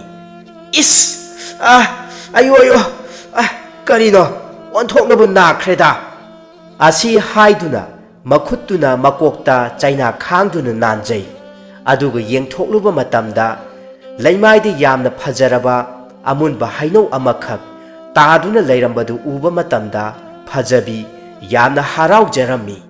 Is kayada phajakraba haino amunbano se chakna chak lambane masi hekta chathoklage asi khanduna Phajabi haino adubu khungatuna sage tauba maktada haino amunba aduna taibang mirolda asumna hairaklammi. He nupa macha ngaikho aihakpu chabiganu hainona adumna taibang mirolda nganglakpa tabada Phajabi yamna ngaklammi. Mamittu araiba makhai chafu muk lauthoktuna maya tin taba makhai amunba haino aduda yenglammi. Haino aduna amuk makha tana hairaklammi. Nahakna aihakpu chage hairabadi lamta thagi ahanba thangja numitki ahing nongyaida chagadabani madu natrabadi nahak mathangi mapokta haino pambi oina hauragani. Wafam adu tabada Phajabi yamna angakpa amadi phaurammi. Aduga mahakna makha tana haino aduda hangjai. He haino amunba karino lamta thagi ahanba thangja numit haibadi aduga madugi numitki ahing nongyaida charagana aingonda kari kanaba phanggadawriba amunba haino aduna amuk noktuna makha taraklammi. Nupa macha nahaksi onthokna wakhal yaudidako lamta thagi ahanba thangja numit asigi wari nahak khangdabra madugi wari adu nahaki ahalaman singnaga amukta libikhidabra asi haina hanglakpada Phajabi wakhal munna khalli. Mahakna asumna khanduna lairingai asida nonganbana handokhirammi. Madudagi mahaki mang adu mangkhirammi. Mama hembina machagi kada changlaktuna machanupabu haudokpirammi. Imagi ibungo Phajabi haugatlone numitse yaukhidaure nasana u sengdoknanaba taurone nangbo asi haiduna mamana haudorakpaga mapasu adumak charammi. Phajabi thawai nungaitana haugalaklammi aduga mamada asumna hanglaklammi. As ima manga loina kaire ado ima lamta thagi ahanba thangja numit haise karino. Machanupagi wafam aduda hembi haifeti ngai aduga makha taraklammi. Ho adu buro lamta thagi ahanba thangja numit amadi aroiba thangja numit ase maitei aikhoigidi yamna maru oiba numitni. Laigi saroi ngaroi singi chakthak tamduna khul asida ana ayek amatta laitanaba pangthokpa laigi thauram amakhakni. Ado ichabu kari daurabage Phajabi haujiktada wakhal taraklammi. Mahakna angang oiringai matamda mamana libikhiba lamta thangjagi wari Phajabi nokphet tawduna khumlaklammi. Oh hoine ima aihakti kauthoknuredana as yamna kanagadaba ama lemna hek mangkhida. Mathang karigumba mangadu amuka hek manglaba lemna hek tharoi asi haiduna machinda murum murum sonduna haugatkhirami. Machanupagi adugumlaba matau aduda hembidi yamna pakhatcharammi. Maramdi amatta pokchaba machanupa asina ꯀꯔꯤꯒꯨꯝꯕ ꯋꯥꯈꯜ ꯆꯣꯏꯈ꯭ꯔꯕꯗꯤ ꯍꯥꯏꯅ ꯆꯥꯎꯔꯦꯜ ꯃꯍꯥꯛ ꯑꯌꯨꯛ ꯉꯟꯅ ꯍꯧꯒꯠꯇꯨꯅ ꯃꯆꯤꯟ ꯃꯌꯥ ꯁꯦꯡꯗꯣꯛꯂꯕ ꯃꯇꯨꯡ ꯃꯍꯥꯛꯀꯤ ꯁꯤꯟꯊꯥ ꯄꯥꯡꯊꯣꯛꯄ ꯍꯧꯔꯝꯃꯤ꯫ ꯑꯇꯣꯞꯄ ꯃꯤꯑꯣꯏꯁꯤꯡꯒꯤ ꯁꯥꯕꯤꯌꯨ ꯍꯥꯏꯗꯨꯅ ꯁꯤꯡꯂꯝꯕ ꯊꯥꯡ, ꯌꯣꯠꯄꯥꯛ, ꯁꯤꯡꯖꯪ ꯑꯁꯤꯅꯆꯤꯡꯕ ꯀꯌꯥ ꯑꯃ ꯁꯦꯝ ꯁꯥꯔꯝꯃꯤ꯫ ꯐꯖꯕꯤ ꯃꯍꯥꯛꯁꯨ ꯃꯁꯥ ꯃꯎ ꯁꯦꯡꯗꯣꯛꯂꯕ ꯃꯇꯨꯡꯗ ꯃꯄꯥꯒꯤ ꯃꯅꯥꯛꯇ ꯂꯥꯛꯇꯨꯅ ꯃꯄꯥꯒꯤ ꯃꯇꯦꯡ ꯄꯥꯡꯂꯝꯃꯤ꯫ ꯑꯁꯨꯝꯅ ꯃꯃꯥꯡ ꯊꯛꯇꯒꯤ ꯍꯧꯅ ꯑꯗꯨꯃꯛ ꯃꯄꯥꯒꯤ ꯃꯇꯦꯡ ꯄꯥꯡꯗꯨꯅ ꯂꯥꯛꯄꯅꯤ꯫ ꯆꯥꯎꯔꯦꯜꯅꯁꯨ ꯃꯆꯥꯅꯨꯄꯥ ꯐꯖꯕꯤꯕꯨ ꯌꯣꯠ ꯁꯨꯕ ꯑꯗꯨꯗ ꯊꯋꯥꯏ ꯍꯛꯆꯥꯡ ꯆꯪꯅꯕ ꯇꯥꯛꯄꯤ ꯇꯝꯕꯤꯕꯅ ꯍꯧꯖꯤꯛꯇꯤ ꯐꯖꯕꯤꯁꯨ ꯋꯥꯈꯜ ꯈꯔ ꯑꯗꯨꯛ ꯇꯥꯔꯗꯨꯅ ꯃꯍꯥꯛꯁꯨ ꯊꯕꯛ ꯑꯁꯤ ꯈꯔ ꯈꯔꯗꯤ ꯑꯗꯨꯃꯛ ꯁꯨꯕ ꯉꯝꯂꯝꯃꯤ꯫ ꯑꯁꯣꯝꯗ ꯍꯦꯝꯕꯤꯅ ꯆꯥꯛ ꯏꯁꯤꯡ ꯍꯣꯠꯅꯔꯝꯃꯤ꯫ ꯃꯄꯥ ꯃꯆꯥ ꯃꯈꯣꯏ ꯑꯅꯤꯅ ꯊꯕꯛ ꯁꯨꯗꯨꯅ ꯂꯩꯔꯤꯉꯩ ꯃꯇꯝ ꯑꯁꯤꯗ ꯃꯁꯛ ꯃꯇꯧ ꯌꯥꯝꯅ ꯐꯖꯔꯕꯤ ꯂꯩꯁꯥꯕꯤ ꯑꯃꯈꯛ ꯃꯧꯄ꯭ꯋꯥꯅꯨꯄꯥ ꯑꯃꯒ ꯂꯣꯏꯅꯗꯨꯅ ꯃꯈꯣꯏꯒꯤ ꯁꯤꯡꯖꯪ ꯑꯃꯈꯛ ꯃꯌꯥ ꯍꯛꯄꯤꯌꯨ ꯍꯥꯏꯗꯨꯅ ꯂꯥꯛꯂꯝꯃꯤ꯫ ꯂꯩꯁꯥꯕꯤ ꯑꯁꯤꯒꯤ ꯐꯖꯔꯕ ꯆꯦꯡꯂꯧ ꯁꯛꯇꯝ ꯑꯁꯤꯗ ꯐꯖꯕꯤ ꯃꯍꯥꯛꯀꯤ ꯄꯨꯟꯁꯤꯗ ꯈꯪꯍꯧꯗꯅ ꯏꯍꯨꯜ ꯑꯃꯈꯛ ꯐꯥꯎꯔꯛꯈꯤꯔꯝꯃꯤ꯫ ꯋꯥꯈꯜꯗ ꯑꯁꯨꯝꯅ ꯁꯣꯟꯖꯩ, ꯀꯔꯤꯅꯣ ꯐꯖꯕꯤ ꯑꯩꯍꯥꯛꯅ ꯉꯁꯤ ꯎꯔꯤꯕ ꯑꯁꯤꯕꯨ ꯀꯅꯥꯒꯤ ꯃꯆꯥ ꯃꯁꯨꯒ ꯑꯣꯏꯔꯤꯒꯕ? ꯑꯣꯟꯊꯣꯛꯅꯕꯨ ꯆꯪꯈꯣꯟꯅ ꯐꯖꯈ꯭ꯔꯦꯗ꯫ ꯐꯖꯕꯤ ꯑꯩꯍꯥꯛꯇꯒꯤ ꯍꯦꯟꯅ ꯑꯁꯨꯛ ꯐꯖꯕ ꯑꯁꯤꯕꯨ ꯃꯍꯥꯛꯀꯤ ꯃꯃꯤꯡꯒ ꯐꯖꯕ ꯍꯥꯏꯅ ꯀꯧꯕꯖꯥꯠꯂꯥ?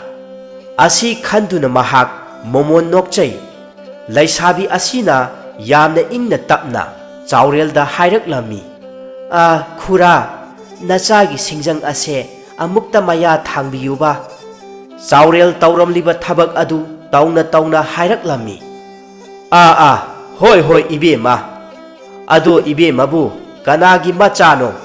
ꯅꯨꯄꯥ ꯃꯆꯥ ꯑꯁꯤꯅ ꯀꯅꯥ?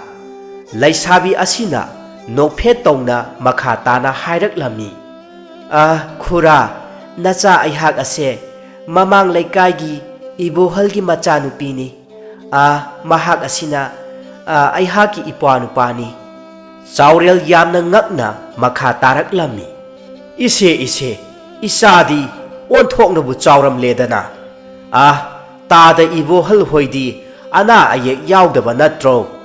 ꯍꯣꯏ ꯈꯨꯔꯥ, ꯀꯔꯤꯁꯨ ꯊꯣꯏꯗꯣꯛꯄ ꯌꯥꯎꯗꯦ꯫ ꯑꯗꯣ ꯈꯨꯔꯥ, ꯁꯤꯡꯖꯪ ꯑꯁꯦ ꯍꯣꯔꯦꯟꯒꯗꯤ ꯂꯧꯕ ꯌꯥꯒꯗ꯭ꯔꯣ?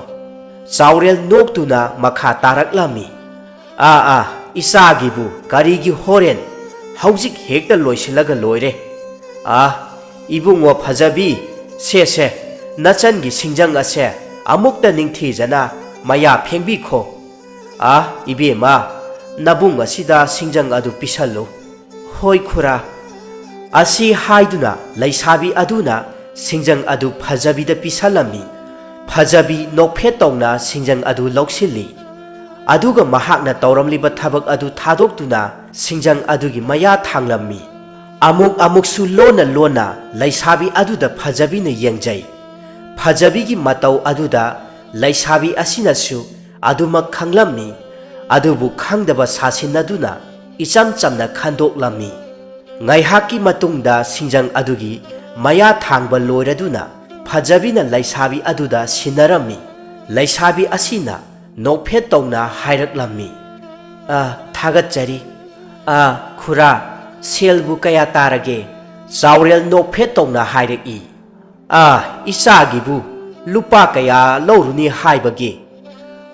ꯂꯨꯄꯥ 5ꯗꯪ ꯊꯝꯂꯝꯃꯨ꯫ ꯂꯩꯁꯥꯕꯤ ꯑꯗꯨꯁꯨ ꯍꯔꯥꯎꯖꯗꯨꯅ ꯁꯦꯜ ꯑꯗꯨ ꯄꯤꯔꯝꯃꯤ꯫ ꯆꯥꯎꯔꯦꯜꯅ ꯑꯃꯨꯛꯁꯨ ꯃꯈꯥ ꯇꯥꯅ ꯍꯥꯏꯔꯛꯂꯝꯃꯤ, ꯑꯗꯨ ꯏꯆꯥꯅꯨꯄꯤ, ꯅꯈꯣꯏ ꯄꯥꯕꯨꯡꯗꯨ ꯈꯔ ꯀꯣꯏꯊꯣꯔꯛꯎ ꯍꯥꯏꯌꯨ꯫ ꯀꯨꯏꯔꯦ ꯎꯈꯤꯗꯕ꯫ ꯅꯪ ꯈꯨꯔꯥꯁꯨꯅꯦ ꯊꯕꯛ ꯃꯌꯥꯝꯁꯤꯡ ꯑꯁꯤꯅ ꯄꯥꯛ ꯍꯦꯛꯇ ꯊꯥꯗꯣꯛꯄ ꯉꯝꯗꯕ꯫ ꯍꯣꯏ ꯈꯨꯔꯥ, ꯅꯆꯥ ꯁꯣꯏꯗꯅ ꯍꯥꯏꯖꯒꯦ꯫ ꯑꯁꯤ ꯍꯥꯏꯅ ꯍꯥꯏꯔꯝꯗꯨꯅ ꯂꯩꯁꯥꯕꯤ ꯑꯗꯨꯒ ꯃꯧꯄ꯭ꯋꯥꯅꯨꯄꯥ ꯑꯗꯨꯒ ꯄꯨꯟꯅ ꯁꯤꯡꯖꯪ ꯑꯗꯨ ꯄꯨꯗꯨꯅ ꯆꯠꯈꯤꯔꯝꯃꯤ꯫ ꯂꯩꯁꯥꯕꯤ ꯑꯗꯨꯅ ꯆꯠꯈꯤꯕ ꯃꯥꯏꯀꯩ ꯑꯗꯨꯗ ꯐꯖꯕꯤ ꯍꯨꯔꯥꯟ ꯌꯦꯡꯗꯨꯅ ꯂꯩꯍꯧꯏ꯫ ꯃꯆꯥꯅꯨꯄꯥꯒꯤ ꯃꯇꯧ ꯑꯗꯨꯗ ꯆꯥꯎꯔꯦꯜꯁꯨ ꯈꯪꯂꯗꯨꯅ ꯃꯥꯏꯊꯣꯡꯗ ꯃꯣꯃꯣꯟ ꯅꯣꯛꯆꯔꯝꯃꯤ꯫ ꯐꯖꯕꯤ ꯃꯍꯥꯛꯁꯨ ꯑꯍꯥꯡꯕ ꯃꯇꯝ ꯀꯥꯏꯊꯣꯛꯇꯨꯅ ꯈꯨꯜꯒꯤ ꯄꯥꯈꯪ ꯑꯇꯩꯁꯤꯡꯒꯁꯨ ꯂꯣꯏꯅ ꯇꯤꯟꯅꯕ ꯀꯧꯅ ꯉꯥꯡꯅꯕ ꯇꯞꯅ ꯇꯞꯅ ꯍꯧꯔꯛꯂꯝꯃꯤ꯫ ꯍꯧꯖꯤꯛꯇꯤ ꯐꯖꯕꯤꯒꯤ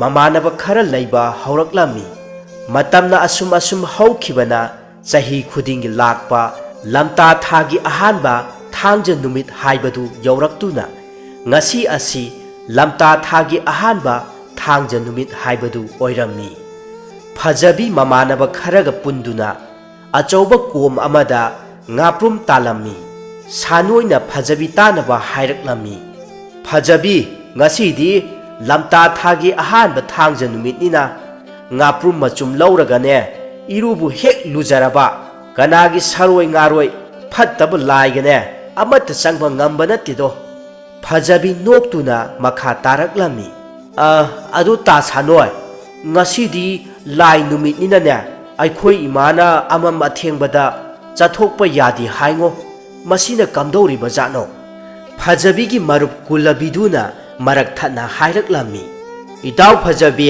ꯑꯗꯨꯒꯤ ꯋꯥꯕꯨ ꯀꯔꯤꯁꯨ ꯅꯠꯇꯦꯁꯦ꯫ ꯏꯇꯥꯎꯒꯤ ꯑꯁꯨꯛ ꯐꯖꯔꯕ ꯆꯦꯡꯂꯧ ꯁꯛꯇꯝ ꯑꯁꯦ ꯀꯔꯤꯒꯨꯝꯕ ꯁꯔꯣꯏ ꯉꯥꯔꯣꯏꯁꯤꯡꯅ ꯊꯦꯡꯅꯈ꯭ꯔꯕꯗꯤ ꯑꯩꯈꯣꯏ ꯏꯇꯥꯎꯗꯅꯦ ꯄꯨꯡꯉꯥꯎ ꯉꯥꯎꯈꯤꯅꯤ, ꯑꯗꯨꯒꯤꯅꯤ ꯏꯅꯦꯅ ꯑꯃꯝ ꯑꯊꯦꯡꯕꯗ ꯆꯠꯊꯣꯛꯄ ꯌꯥꯗꯦ ꯍꯥꯏꯔꯤꯕꯗꯣ"꯫ ꯀꯨꯜꯂꯕꯤꯗꯨꯒꯤ ꯋꯥꯐꯝ ꯑꯗꯨꯗ ꯁꯥꯅꯣꯏꯅ ꯅꯣꯛꯐꯦꯠ ꯇꯧꯅ ꯃꯈꯥ ꯇꯥꯅ ꯍꯥꯏꯔꯛꯂꯝꯃꯤ, "ꯏꯕꯣ, ꯁꯔꯣꯏ ꯉꯥꯔꯣꯏꯁꯤꯡ ꯑꯗꯣ ꯂꯥꯕ ꯉꯥꯛꯇꯅꯤ ꯍꯥꯏꯅꯩꯗ, ꯑꯗꯨꯅ ꯀꯝꯗꯧꯔꯤꯖꯥꯠꯅꯣ"꯫ ꯐꯖꯕꯤꯗꯤ ꯃꯊꯟꯇ ꯅꯣꯛꯆꯩ ꯑꯗꯨꯒ ꯃꯈꯥ ꯇꯥꯔꯛꯏ, "ꯑꯗꯣ ꯏꯇꯥꯎ ꯀꯨꯜꯂꯕꯤꯗꯣ, ꯇꯁꯦꯡꯅꯃꯛꯀꯤ ꯑꯩꯍꯥꯛꯁꯦ ꯐꯖꯕ꯭ꯔꯥ? ꯌꯦꯡꯉꯨꯅꯦ ꯑꯩꯒꯤ ꯃꯥꯏꯁꯦ, ꯌꯦꯡꯉꯣꯕ ꯑꯩꯁꯦ ꯐꯖꯕ꯭ꯔꯕ"꯫ ꯁꯥꯅꯣꯏꯅ ꯅꯣꯛꯐꯦꯠ ꯇꯧꯅ ꯃꯈꯥ ꯇꯥꯅ ꯍꯥꯏꯔꯛꯂꯝꯃꯤ, ꯐꯖꯩ ꯐꯖꯩ, ꯏꯅꯥꯎꯇꯅ ꯄꯨꯝꯍꯦꯜ ꯍꯦꯜꯂꯤ, ꯉꯥꯄ꯭ꯔꯨꯝ ꯃꯆꯨꯝꯁꯤꯒ ꯏꯔꯨꯔꯗꯤꯅꯦ ꯑꯃꯨꯛꯀ ꯍꯦꯟꯅ ꯀꯨꯆꯨ ꯄꯥꯟꯊꯣꯔꯛꯀꯅꯤ"꯫ ꯐꯖꯕꯤ ꯃꯊꯟꯇ ꯅꯣꯛꯆꯗꯨꯅ ꯃꯈꯥ ꯇꯥꯅ ꯍꯥꯏꯔꯛꯂꯝꯃꯤ, "ꯑꯗꯨꯕꯨꯗꯤ ꯇꯥ ꯁꯥꯅꯣꯏ, ꯑꯩꯈꯣꯏꯒꯤ ꯏꯃꯥꯒ ꯏꯄꯥꯒꯅꯅꯦ ꯃꯆꯥ ꯑꯩꯍꯥꯛꯁꯦ ꯌꯥꯝꯅ ꯐꯖꯩ ꯍꯥꯏꯗꯨꯅꯅꯦ ꯐꯖꯕꯤ ꯀꯧꯔꯤꯅꯤꯉꯣ"꯫ ꯑꯁꯤ ꯍꯥꯏꯗꯨꯅ ꯐꯖꯕꯤ ꯃꯌꯥ ꯍꯥꯏꯐꯦꯠ ꯆꯧꯕ ꯑꯗꯨ ꯊꯥꯡꯗꯣꯛꯇꯨꯅ ꯅꯣꯛꯆꯩ꯫ ꯁꯥꯅꯣꯏꯅ ꯃꯔꯛ ꯊꯠꯅ ꯑꯃꯨꯛ ꯍꯪꯂꯛꯂꯝꯃꯤ, "ꯉꯁꯤꯗꯤ ꯏꯆꯟ ꯁꯅꯥꯔꯩ ꯎꯅꯔꯣꯏꯗ꯭ꯔꯣ"꯫ ꯐꯖꯕꯤ ꯍꯧꯖꯤꯛꯇꯗ ꯋꯥꯈꯜ ꯇꯥꯔꯛꯂꯝꯃꯤ, "ꯑꯌꯥ, ꯑꯩꯍꯥꯛꯇꯤ ꯁꯅꯥꯔꯩꯒꯤ ꯋꯥꯈꯜꯒ ꯄꯨꯡꯀꯥꯎ ꯍꯦꯛ ꯀꯥꯎꯔꯨꯔꯦ, ꯆꯥꯛ ꯇꯣꯛꯂꯒ ꯊꯦꯡꯅꯁꯤ ꯍꯥꯏꯅꯈꯤꯕꯅꯤ, ꯃꯥ ꯁꯣꯏꯗꯅꯅꯦ ꯁꯥꯎꯔꯝꯂꯒꯅꯤꯕꯣ꯫ ꯇꯥ ꯁꯥꯅꯣꯏ, ꯏꯇꯥꯎ ꯑꯩꯍꯥꯛ ꯈꯔ ꯍꯥꯜꯂꯝꯂꯒꯦꯀꯣ, ꯃꯁꯤꯃ ꯄꯥꯏꯈ꯭ꯔꯒꯦ"꯫ ꯃꯇꯝ ꯑꯁꯤꯗ ꯀ꯭ꯋꯥꯛ ꯑꯃꯈꯛ ꯂꯥꯛꯅ ꯂꯥꯛꯅ ꯈꯣꯡꯗꯨꯅ ꯄꯥꯏꯔꯛꯂꯝꯃꯤ꯫ ꯑꯁꯨꯝꯅ ꯀ꯭ꯋꯥꯛꯅ ꯄꯥꯏꯔꯛꯇꯨꯅ ꯈꯣꯡꯂꯛꯄ ꯃꯈꯣꯜ ꯇꯥꯕꯗ ꯀꯨꯜꯂꯕꯤꯗꯨꯅ ꯑꯃꯨꯛ ꯃꯔꯛ ꯊꯠꯅ ꯐꯖꯕꯤꯗ ꯍꯥꯏꯔꯛꯂꯝꯃꯤ, "ꯏꯇꯥꯎ ꯐꯖꯕꯤ, ꯀ꯭ꯋꯥꯛꯅ ꯑꯁꯨꯝꯅ ꯂꯥꯛꯅ ꯂꯥꯛꯅ ꯈꯣꯡꯂꯤꯕ ꯃꯈꯣꯜꯁꯦ ꯑꯐꯕ ꯀꯌꯥꯗꯤ ꯑꯣꯏꯒꯟꯗꯕꯅꯤꯀꯣ"꯫ ꯀꯨꯜꯂꯕꯤꯗꯨꯒꯤ ꯋꯥꯐꯝ ꯑꯗꯨꯗ ꯐꯖꯕꯤꯅ ꯅꯣꯛꯇꯨꯅ ꯃꯈꯥ ꯇꯥꯔꯛꯂꯝꯃꯤ, "ꯀ꯭ꯋꯥꯛꯅ ꯈꯣꯡꯂꯤꯕ ꯑꯁꯤꯗꯤ ꯃꯤ ꯃꯆꯤꯟ ꯄꯥꯟꯕꯒꯤ ꯑꯣꯏꯔꯝꯅꯤ, ꯀ꯭ꯋꯥꯛꯅ ꯑꯁꯨꯃꯥꯏꯅ ꯈꯣꯡꯗꯅ ꯃꯤꯅ ꯈꯣꯡꯕ ꯌꯥꯕ꯭ꯔꯣ?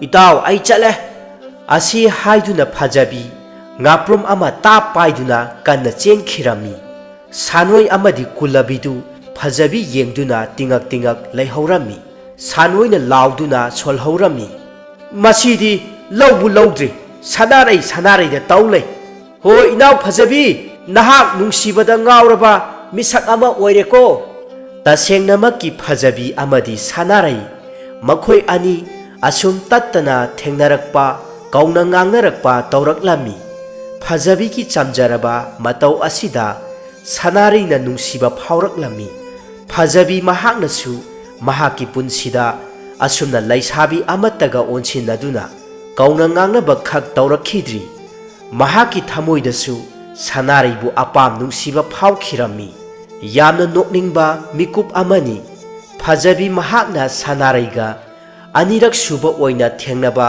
ꯅꯨꯃꯤꯠ ꯑꯗꯨꯗ ꯐꯖꯕꯤꯅ ꯁꯅꯥꯔꯩꯗ ꯑꯁꯨꯝꯅ ꯍꯪꯂꯝꯃꯤ, "ꯁꯣꯝꯒꯤ ꯃꯤꯡꯁꯤꯕꯨ ꯐꯖꯕ ꯍꯥꯏꯅ ꯀꯧꯕ꯭ꯔꯣ?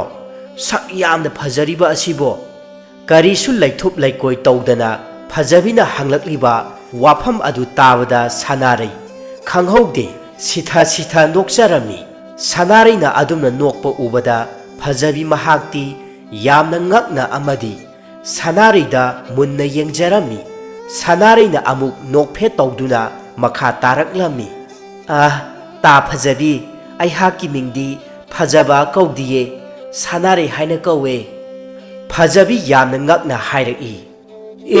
Aidi nahakna aduk phajariba asida phajaba haina kawramgadra khalure. Aihaksu yamna phajai haiduna ne ipa imana nungsina phajabi haina kawriba. Nahakti nupinina phajaba haina kawbada pakchadau malingo. Phajabigi wafam adu tabada Sanaray amuksu thingba ngamda machin menshinduna nokjarami. Madudagi Sanaray noktuna hayeng unarasi hairamduna mafam adu thadokduna kanna chenkhirami. Asumna numit adudagi hauduna Phajabi amadi Sanaray makhoi ani tattana unarakpa loinaraktuna thamoigi oiba nungsiba phongdoknaduna nungsinaba hauraklami. Phajabi makhutta ngaprum adu paiduna kanna chelaktuna Sanarayga hek unaba mafam aduda yoksilaklammi. Matam aduda Sanaraysu yamna sauna mafam adu thadokduna chatlage haiduna tawramba maktada Phajabi yoksilakpaga mapa chanarami. Phajabi yamna pakhatna Sanarayda hairiki. Sanaray nang saurano base somdana ngaprum talingayda thengdokhibane. Sanaray paithokduna lay aduga saurangnana Phajabida onsilaktana hairaklammi. Karigi sauroidage ngasaidagi ngairaklibase kayamdi kuire. Achat awoksinane munna yenglakpada aihak kayam ikai. Phajabi Sanaraybu themjilaklammi. Hoiba adu sauranoba aina lanbaneba se ngaprum sa machum lauraga irulujaw. Atheng amambada saroi ngaroi phataba laigane amata changba ngamdi hainengo. Phajabi mahaki matang chadaba wahaising aduda Sanaray khangsau saugalaklammi aduga hairaklammi. Madudi ta Phajabi nang heklujaw. Nupi aihakpu kadaida amuk amam athengda amuk chalukhidawrige. Ai chatle pabanasu halaktre haiduna yamna sauramlani. Asi haiduna Sanaray amadi Phajabi ngaihak aduda khara saunaramlaga Sanaray adumak chatkirami. Phajabi mahaksu mathwai nungaita Sanarayna chatkriba maikei adu yengduna ngaprum adu paiduna lephawi. Machinda asumna sauna soli. He ngaprum masi pumnamak nahanga loina thohanbaneba. Sanaraybu khoidong thilhanba iruga amata luroi nang masi asi haiduna yamna sauna ngaprum adu laktana langthokduna Phajabisu mayumlomda chatkirami. Lamlong mari phangba mafam asida amaiba amaibi yauduna khungi ahal lamansingna saroi ngaroi khangduna polam suna yauduna khongba lai phatraba saroi ngaroi kaya singi sakthak thadoklammi. Khul asida chahigi ana ayek yaudanaba lairol kaya masu amaibina solammi. Asumna saroi khangba loiraduna khungi haraukhamda hanaraklammi. Numidang wairam oisilaklaba matamni Phajabi wakhalda nungaifam ikhang khanglamde. Wakhalda asumna khanjai. Karigumba mahangna asum saukhrabadi Phajabi aihakti loina mangjare. Kariginoba aihakna muk Sanarayda saujilluiduna onthokpanida Phajabi nahaki nakokse. Kanade horendi imaga pabaga khanganda lona Sanaray unarudaba yade. Asi khanduna Phajabi wakhal yamna nungaina numidangi chak ising mapa mamaga punna chathokminarami. Chak ising chaba thakpa loinaraba matungda mahai tumba changnakhirami. Phajabi mahakti phamungda kakhalaktuna tumthage tawrabasu adumak tumthaba yaramde wakhal yamna charangnarami. Imaga pabaga dubu tumbu tumkhraba jatla. Kanade thengkhinabani. Tuminna haugatuna Sanaray unarudaba yade. Asi khanduna Phajabi tapna makhol thokhanba tawdana haugalaklammi. Mahakna thong hangdoktuna mapalda thoke tawba maktada karigumba ama khangning ningsinglaklammi. Aidi ikawbu kawrine. Laida katpa aikhoigi kangjai ado paiduna ne hekta thoklabadi saroi ngaroi singna karisu changba ngamloi ko kadai da laikhraba jatnu ne kangjei adubo asi khanduna phajabi kangjei thirakpa matamda thonggi mathakta theliba adu uraklami madudagi kangjei adu tapna lauthaduna thongdu tapna ngasinduna thamlamlaga phajabi kangjei adu chena paiduna sanarigi mayum tamna laklami mahakna lakliba lambi asisu yamna sukna mamlammi amuksu wakhalda kiba phawraklami karigumba saroi ngaroi sing adu thengnaba thoklagana kamdauba hoida phajabi aihaki phajaba saktam asidane makhoi marai adum ngaujasani kangjei su pairi sibu makhoinabu kari tauba ngamjagadoribano asi khanduna phajabi taha lakpa matamda lambi gi nakanda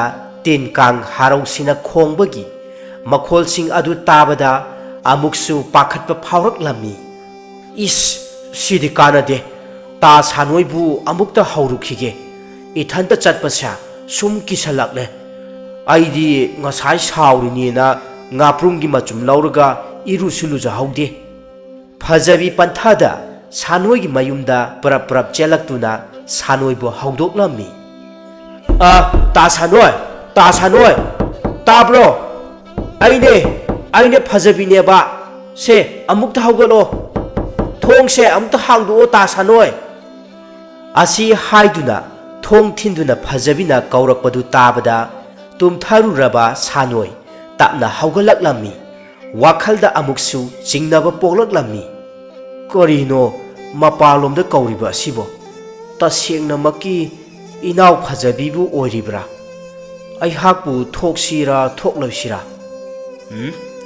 laigi numit asida onthoknabu kireda asi khanduna mahak phaijuk tasinduna ngaihak khanjanarami hanjin adumna thong thinduna kaurakpa aduda tasengnamakki phajabi oiramlagani haiba sanoina khanglaklami madudagi mahak thong hangdoktuna mapalomda thorakpa matamda phajabi makhutta kangjei aduga leptuna lairamba ubada sanoi yamna ngakna hanglai karino phajabi asuk thenglaba matamsida nati ngasi sibu laigi numitka natrabajala nangbu saroi ngaroi ga amata kidrabro sanoi gi wahang adugi pakhum oina phajabi maya higatuna hairai as kadai denuda ta sanoi saroi ngaroi ga lairi sanarei do yamna saukreba mahak amukta theminaruse ithan chatpado amuksu kirakle se ta sanoi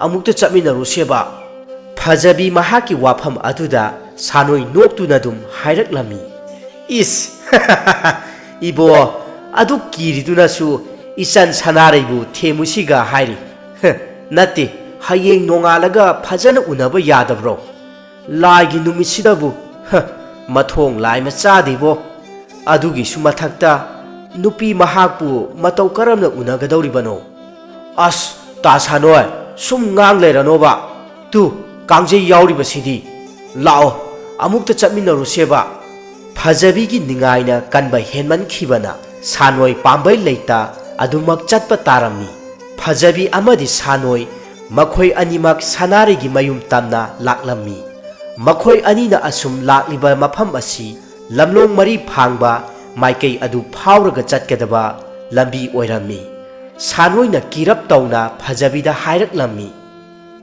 as ibo phajabi aikhoi ani ngasi ne sibam nabam khangmaibo sibu kanana tawnaba thabak noba laiga loina ongnaba tare asi khanduna makhoi ani asum wari sa duna lakpana lamlong mari phangba adomda yausilaklammi laptakna mioi khara mafam aduda phamduna chakcha haijanaba tawriba adu sanoi amadi phajabi makhoi anina uraklammi phajabi sanoi da hairai ta sanoi tu ada khunja khara chakcha haijanabagi marang tawriba asi tu yengune sanoi amuksu munna khallabagi matungda hairai karinoda lamta thangja numit asidabu karigi chakcha haijanabano inaw aikhoi ani ne kharadi chekshinsiko masi aihakti namu taibang mi amata mande ꯐꯖꯕꯤ ꯑꯃꯗꯤ ꯁꯥꯅꯣꯏ ꯃꯈꯣꯏ ꯑꯅꯤꯃꯛ ꯌꯥꯝꯅ ꯆꯦꯛꯁꯤꯟꯅ ꯂꯝꯂꯣꯡ ꯃꯔꯤ ꯐꯥꯡꯕ ꯑꯗꯣꯝꯗ ꯂꯥꯛꯂꯝꯃꯤ꯫ ꯐꯖꯕꯤꯅ ꯍꯥꯏꯔꯛꯏ, ꯃꯔꯨꯞ ꯂꯣꯏꯁꯥ, ꯀꯔꯤ ꯊꯕꯛ ꯂꯩꯔꯕꯒꯦ ꯑꯁꯨꯝꯅ ꯄꯨꯜꯂꯝꯂꯤꯕ ꯑꯁꯤꯕꯣ?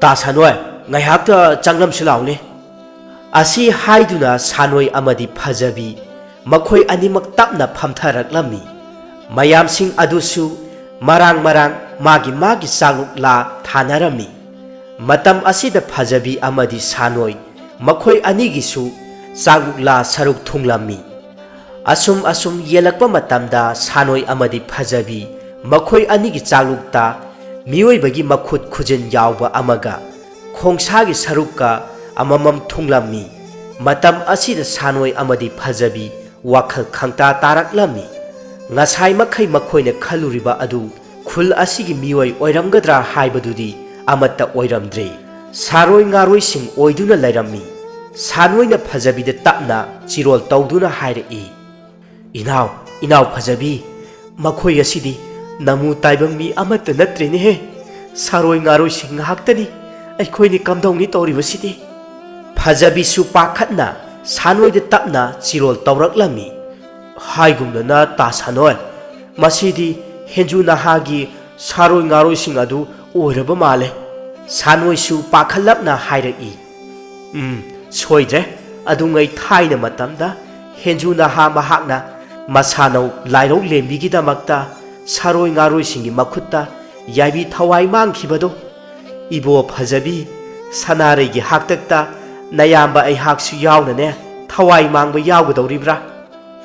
ꯐꯖꯕꯤ, ꯑꯩꯍꯥꯛ ꯆꯦꯜꯂꯦꯀꯣ, ꯑꯩ ꯆꯦꯜꯂꯦ꯫ ꯑꯁꯤ ꯍꯥꯏꯗꯨꯅ ꯁꯥꯅꯣꯏ ꯐꯨꯛ ꯍꯧꯒꯠꯇꯨꯅ ꯃꯥꯏꯀꯩ ꯈꯪꯗꯅ ꯆꯦꯟꯈꯤ꯫ ꯃꯇꯝ ꯑꯁꯤꯗ ꯁꯥꯔꯣꯏ ꯉꯥꯔꯣꯏꯁꯤꯡꯒꯤ ꯃꯔꯛꯇ ꯅꯃꯨ ꯇꯥꯏꯕꯪ ꯃꯤ ꯌꯥꯎꯔꯦ ꯍꯥꯏꯕ ꯁꯥꯔꯣꯏ ꯉꯥꯔꯣꯏꯁꯤꯡ ꯑꯗꯨꯅ ꯈꯪꯂꯛꯂꯝꯃꯤ꯫ ꯃꯤꯅꯨ ꯅꯝꯃꯤ, ꯃꯤꯍꯤꯡ ꯅꯝꯃꯤ, ꯃꯤꯅꯨ ꯅꯝꯃꯤ, ꯃꯤꯍꯤꯡ ꯅꯝꯃꯤ꯫ ꯀꯔꯤꯅꯣ ꯅꯃꯨ ꯇꯥꯏꯕꯪ ꯃꯤ ꯌꯥꯎꯔꯦꯗꯣ? ꯃꯔꯨꯞ ꯂꯣꯏꯁꯥ, ꯅꯃꯨ ꯇꯥꯏꯕꯪ ꯃꯤ ꯑꯅꯤ ꯑꯁꯤ ꯅꯥꯟꯊꯣꯛꯍꯟꯈꯤꯕ ꯌꯥꯗꯦ꯫ ꯃꯈꯣꯏ ꯑꯅꯤꯃꯛ ꯌꯥꯏꯕꯤ ꯊꯋꯥꯏ ꯂꯧꯔꯁꯤꯗꯣ꯫ ꯑꯁꯤ ꯍꯥꯏꯗꯨꯅ ꯁꯥꯔꯣꯏ ꯉꯥꯔꯣꯏꯁꯤꯡ ꯑꯗꯨꯅ ꯃꯊꯪ ꯆꯤꯔꯣꯜ ꯇꯧꯅꯔꯝꯃꯤ꯫ ꯁꯥꯅꯣꯏꯅ ꯆꯦꯟꯈꯤꯕ ꯑꯗꯨꯗ ꯐꯖꯕꯤ ꯃꯍꯥꯛꯁꯨ ꯐꯨꯛ ꯍꯧꯒꯠꯇꯨꯅ ꯀꯥꯡꯖꯩ ꯑꯗꯨꯒ, ꯇꯥ ꯁꯥꯅꯣꯏ, ꯉꯥꯏꯈꯨꯑꯣ ꯇꯥ ꯁꯥꯅꯣꯏ, ꯑꯁꯤ ꯍꯥꯏꯗꯨꯅ ꯃꯍꯥꯛꯁꯨ ꯀꯟꯅ ꯆꯦꯟꯈꯤꯔꯝꯃꯤ꯫ ꯃꯇꯝ ꯑꯁꯤꯗ ꯁꯥꯔꯣꯏ ꯉꯥꯔꯣꯏꯁꯤꯡ ꯑꯁꯤꯅ ꯑꯀꯤꯕꯒꯤ ꯁꯛꯇꯝ ꯂꯧꯗꯨꯅ ꯐꯖꯕꯤ ꯑꯃꯗꯤ ꯁꯥꯅꯣꯏ ꯃꯈꯣꯏ ꯑꯅꯤꯕꯨ ꯇꯥꯟꯅꯔꯛꯂꯝꯃꯤ꯫ ꯆꯦꯟꯈꯤꯕ ꯌꯥꯔꯣꯏ, ꯅꯃꯨ ꯇꯥꯏꯕꯪ ꯃꯤ ꯅꯈꯣꯏ ꯑꯅꯤꯃꯛ ꯌꯥꯏꯕꯤ ꯊꯋꯥꯏ ꯂꯧꯔꯒꯦꯗꯣ꯫ ꯆꯦꯟꯈꯠꯂꯣ ꯃꯔꯨꯞ ꯂꯣꯏꯁꯥ, ꯆꯦꯜꯂꯣ꯫ ꯑꯁꯤ ꯍꯥꯏꯗꯨꯅ ꯁꯥꯔꯣꯏ ꯉꯥꯔꯣꯏꯁꯤꯡ ꯑꯁꯤ ꯌꯥꯝꯅ ꯈꯣꯡꯂꯩ ꯊꯨꯅ ꯆꯦꯜꯂꯛꯂꯝꯃꯤ꯫ ꯐꯖꯕꯤ ꯃꯍꯥꯛ ꯁꯥꯅꯣꯏꯕꯨ ꯃꯇꯨꯡꯗ ꯇꯥꯟꯅꯔꯛꯂꯝꯃꯤ꯫ ꯇꯥ ꯁꯥꯅꯣꯏ, ꯀꯟꯅ ꯆꯦꯜꯂꯣꯕ, ꯃꯈꯣꯏ ꯌꯧꯁꯤꯜꯂꯛꯀꯗꯧꯔꯦ꯫ ꯏꯅꯥꯎ ꯐꯖꯕꯤ, ꯅꯌꯥꯝꯕ ꯀꯔꯤ ꯅꯨꯡꯒꯤ ꯏꯅꯥꯎꯅ ꯍꯥꯏꯕ ꯌꯥꯖꯔꯨꯕꯅꯣ? ꯄꯨꯛꯁꯤꯁꯨ ꯅꯥꯕꯅ ꯌꯥꯗ꯭ꯔꯦ꯫ ꯆꯦꯟꯈꯠꯂꯛꯂꯣ, ꯁꯅꯥꯔꯩ ꯈꯣꯏꯒꯤꯅꯦ ꯊꯣꯡꯒꯥꯜ ꯌꯧꯒꯗꯧꯔꯦ꯫ ꯏꯅꯥꯎ ꯐꯖꯕꯤ, ꯀꯟꯅ ꯆꯦꯟꯈꯠꯂꯛꯂꯣꯅꯦꯍꯦ, ꯅꯌꯥꯝꯕ ꯆꯦꯜꯂꯦ꯫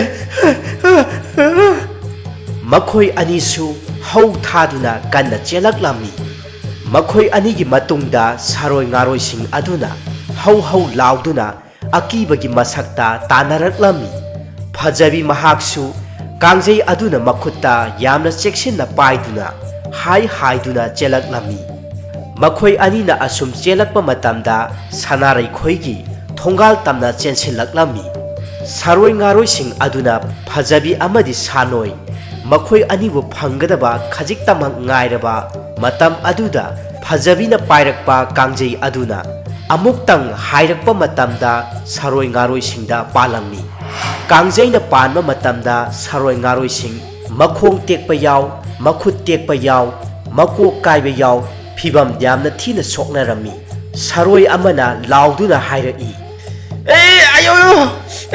ꯀꯔꯤꯅꯣ ꯑꯗꯨꯉꯩ ꯍꯦꯟꯖꯨꯅ ꯃꯍꯥꯛꯀꯤ ꯍꯥꯛꯇꯛꯇꯗꯤ ꯑꯩꯈꯣꯏꯒꯤ ꯈꯨꯠꯇ ꯃꯥꯏꯊꯤꯈꯤꯕꯅꯤꯀꯣ, ꯑꯗꯨꯒ ꯉꯁꯤꯅ ꯇꯝꯕ ꯑꯅꯤ ꯑꯁꯤꯒꯤ ꯃꯈꯨꯠꯇ ꯑꯩꯈꯣꯏ ꯑꯣꯏꯅ ꯃꯥꯏꯊꯤꯔꯕ ꯑꯆꯥ ꯑꯆꯥ ꯂꯥꯛꯆꯩꯗ ꯈꯖꯤꯛꯇꯗ ꯍꯦꯛꯇ ꯅꯥꯟꯊꯣꯛꯈꯤꯕ ꯑꯁꯤ ꯍꯥꯏꯗꯨꯅ ꯁꯥꯔꯣꯏ ꯉꯥꯔꯣꯏꯁꯤꯡ ꯑꯗꯨ ꯃꯈꯣꯏ ꯃꯁꯦꯜ ꯑꯃꯅ ꯑꯃꯗ ꯃꯔꯥꯜ ꯊꯪꯖꯤꯟꯅꯔꯝꯃꯤ ꯍꯦ ꯁꯥꯔꯣꯏ ꯃꯤꯇꯣꯡ ꯃꯁꯤ ꯅꯍꯥꯛꯅ ꯅꯈꯣꯡ ꯑꯗꯨ ꯌꯥꯡꯗꯕꯗꯒꯤ ꯅꯥꯟꯊꯣꯛꯍꯟꯈꯤꯕ ꯅꯠꯇ꯭ꯔꯥ ꯍꯌꯦꯡꯗꯒꯤꯗꯤꯅꯦ ꯅꯍꯥꯛ ꯂꯝꯖꯦꯜ ꯈꯔ ꯈꯔ ꯆꯦꯟꯗꯕ ꯌꯥꯔꯔꯣꯏ ꯁꯥꯔꯣꯏ ꯃꯤꯇꯣꯡꯅ ꯑꯃꯨꯛ ꯃꯈꯥ ꯇꯥꯅ ꯍꯥꯏꯔꯛꯂꯝꯃꯤ ꯌꯥꯔꯦ ꯁꯥꯔꯣꯏ ꯇꯨꯝꯁꯠ ꯅꯪꯅꯒꯩ ꯅꯃꯤꯠ ꯑꯗꯨ ꯏꯄꯪ ꯄꯪꯒꯩ ꯑꯩꯉꯣꯟꯗ ꯂꯣꯏꯅ ꯇꯥꯏꯅꯔꯅꯨ ꯀꯥꯟꯅꯗꯦ ꯃꯈꯣꯏ ꯑꯅꯤꯅꯦ ꯑꯁ꯭ꯋꯥꯏꯗ ꯉꯥꯏꯔꯨꯁꯤ ꯁꯥꯔꯣꯏ ꯉꯥꯔꯣꯏꯁꯤꯡꯒꯤ ꯃꯔꯛꯇꯒꯤ ꯑꯃꯅ ꯑꯃꯨꯛ ꯃꯈꯥ ꯇꯥꯅ ꯍꯥꯏꯔꯛꯂꯝꯃꯤ ꯌꯥꯔꯦ ꯇꯝꯕ ꯑꯅꯤꯁꯤꯅ ꯑꯃꯨꯛ ꯊꯣꯔꯛꯄ ꯉꯥꯏꯈꯤꯒꯗꯧꯔꯤꯕ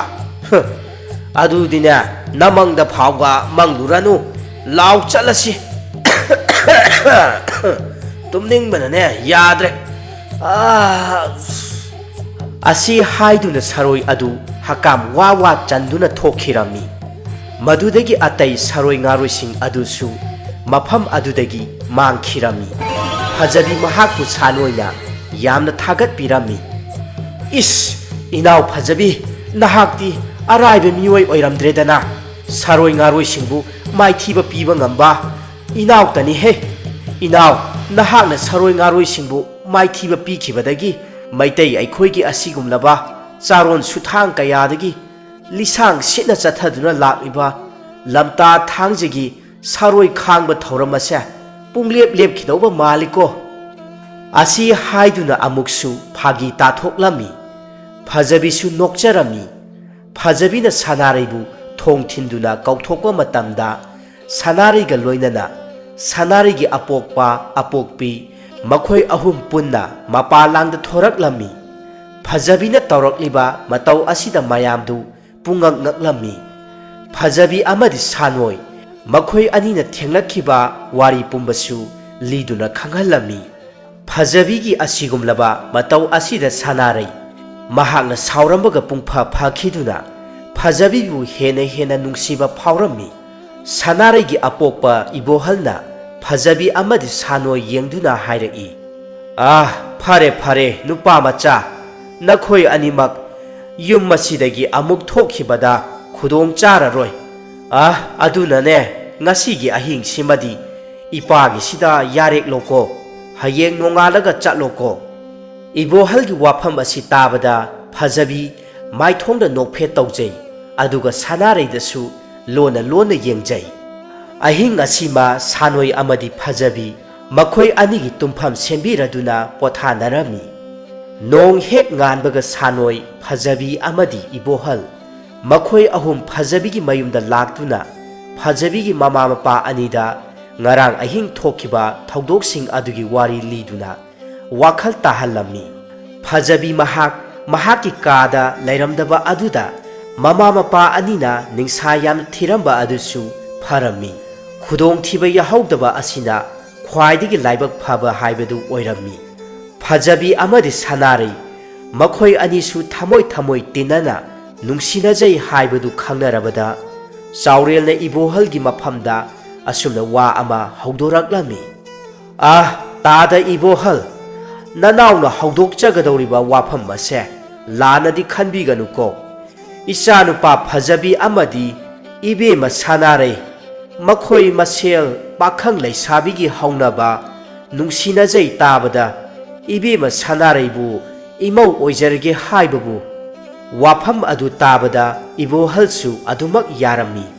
ꯃꯔꯝꯗꯤ ꯐꯖꯕꯤ ꯍꯥꯏꯔꯤꯕ ꯅꯨꯄꯥ ꯃꯆꯥ ꯑꯁꯤ ꯀꯔꯤꯁꯨ ꯉꯥꯎꯁꯤꯟꯅꯗꯕ ꯋꯥꯈꯜ ꯇꯥꯕ ꯅꯨꯄꯥ ꯃꯆꯥ ꯑꯣꯏꯕꯅ ꯏꯕꯣꯍꯜꯅ ꯑꯗꯨꯃꯛ ꯋꯥꯐꯝ ꯑꯁꯤꯗ ꯑꯌꯥꯕ ꯄꯤꯊꯣꯛꯂꯝꯃꯤ ꯑꯁꯨꯝꯅ ꯑꯍꯜ ꯃꯁꯦꯟ ꯌꯥꯅꯕꯒꯤ ꯃꯇꯨꯡ ꯏꯟꯅ ꯐꯖꯕꯤ ꯑꯃꯗꯤ ꯁꯅꯥꯔꯩ ꯃꯈꯣꯏ ꯑꯅꯤꯃꯛ ꯂꯨꯍꯣꯡꯕꯒꯤ ꯃꯇꯝꯁꯨ ꯂꯦꯞꯅꯔꯝꯃꯤ ꯑꯗꯨꯕꯨ ꯂꯨꯍꯣꯡꯒꯗꯕ ꯃꯇꯝ ꯈꯖꯤꯛꯇꯃꯛ ꯉꯥꯏꯔꯛꯂꯕ ꯃꯇꯝ ꯑꯁꯤꯗ इखंग खंगौदना फजबी अमदी सानोई मखोई अनिमक सारोई ngaroising aduga hakthengna samu mayok narubana maram oirega masa ngamlaklamde madudagi makhoi animak makhoi gi apokpa apokpi singna amaiba amaibi tanaduna layenglammi thangje numit amada chap manana ꯐꯖꯕꯤ ꯑꯃꯗꯤ ꯁꯥꯅꯣꯏ ꯃꯈꯣꯏ ꯑꯅꯤꯒꯤ ꯎꯔꯥ ꯎꯁꯤꯟ ꯁꯤꯟꯗꯨꯅ ꯁꯥꯔꯣꯏ ꯉꯥꯔꯣꯏꯁꯤꯡꯒꯤ ꯆꯥꯛꯊꯥꯛ ꯑꯣꯏꯅ ꯂꯝꯂꯣꯡ ꯃꯔꯤ ꯐꯥꯡꯕꯔꯣꯝꯗ ꯊꯥꯗꯣꯛꯄꯤꯔꯝꯃꯤ꯫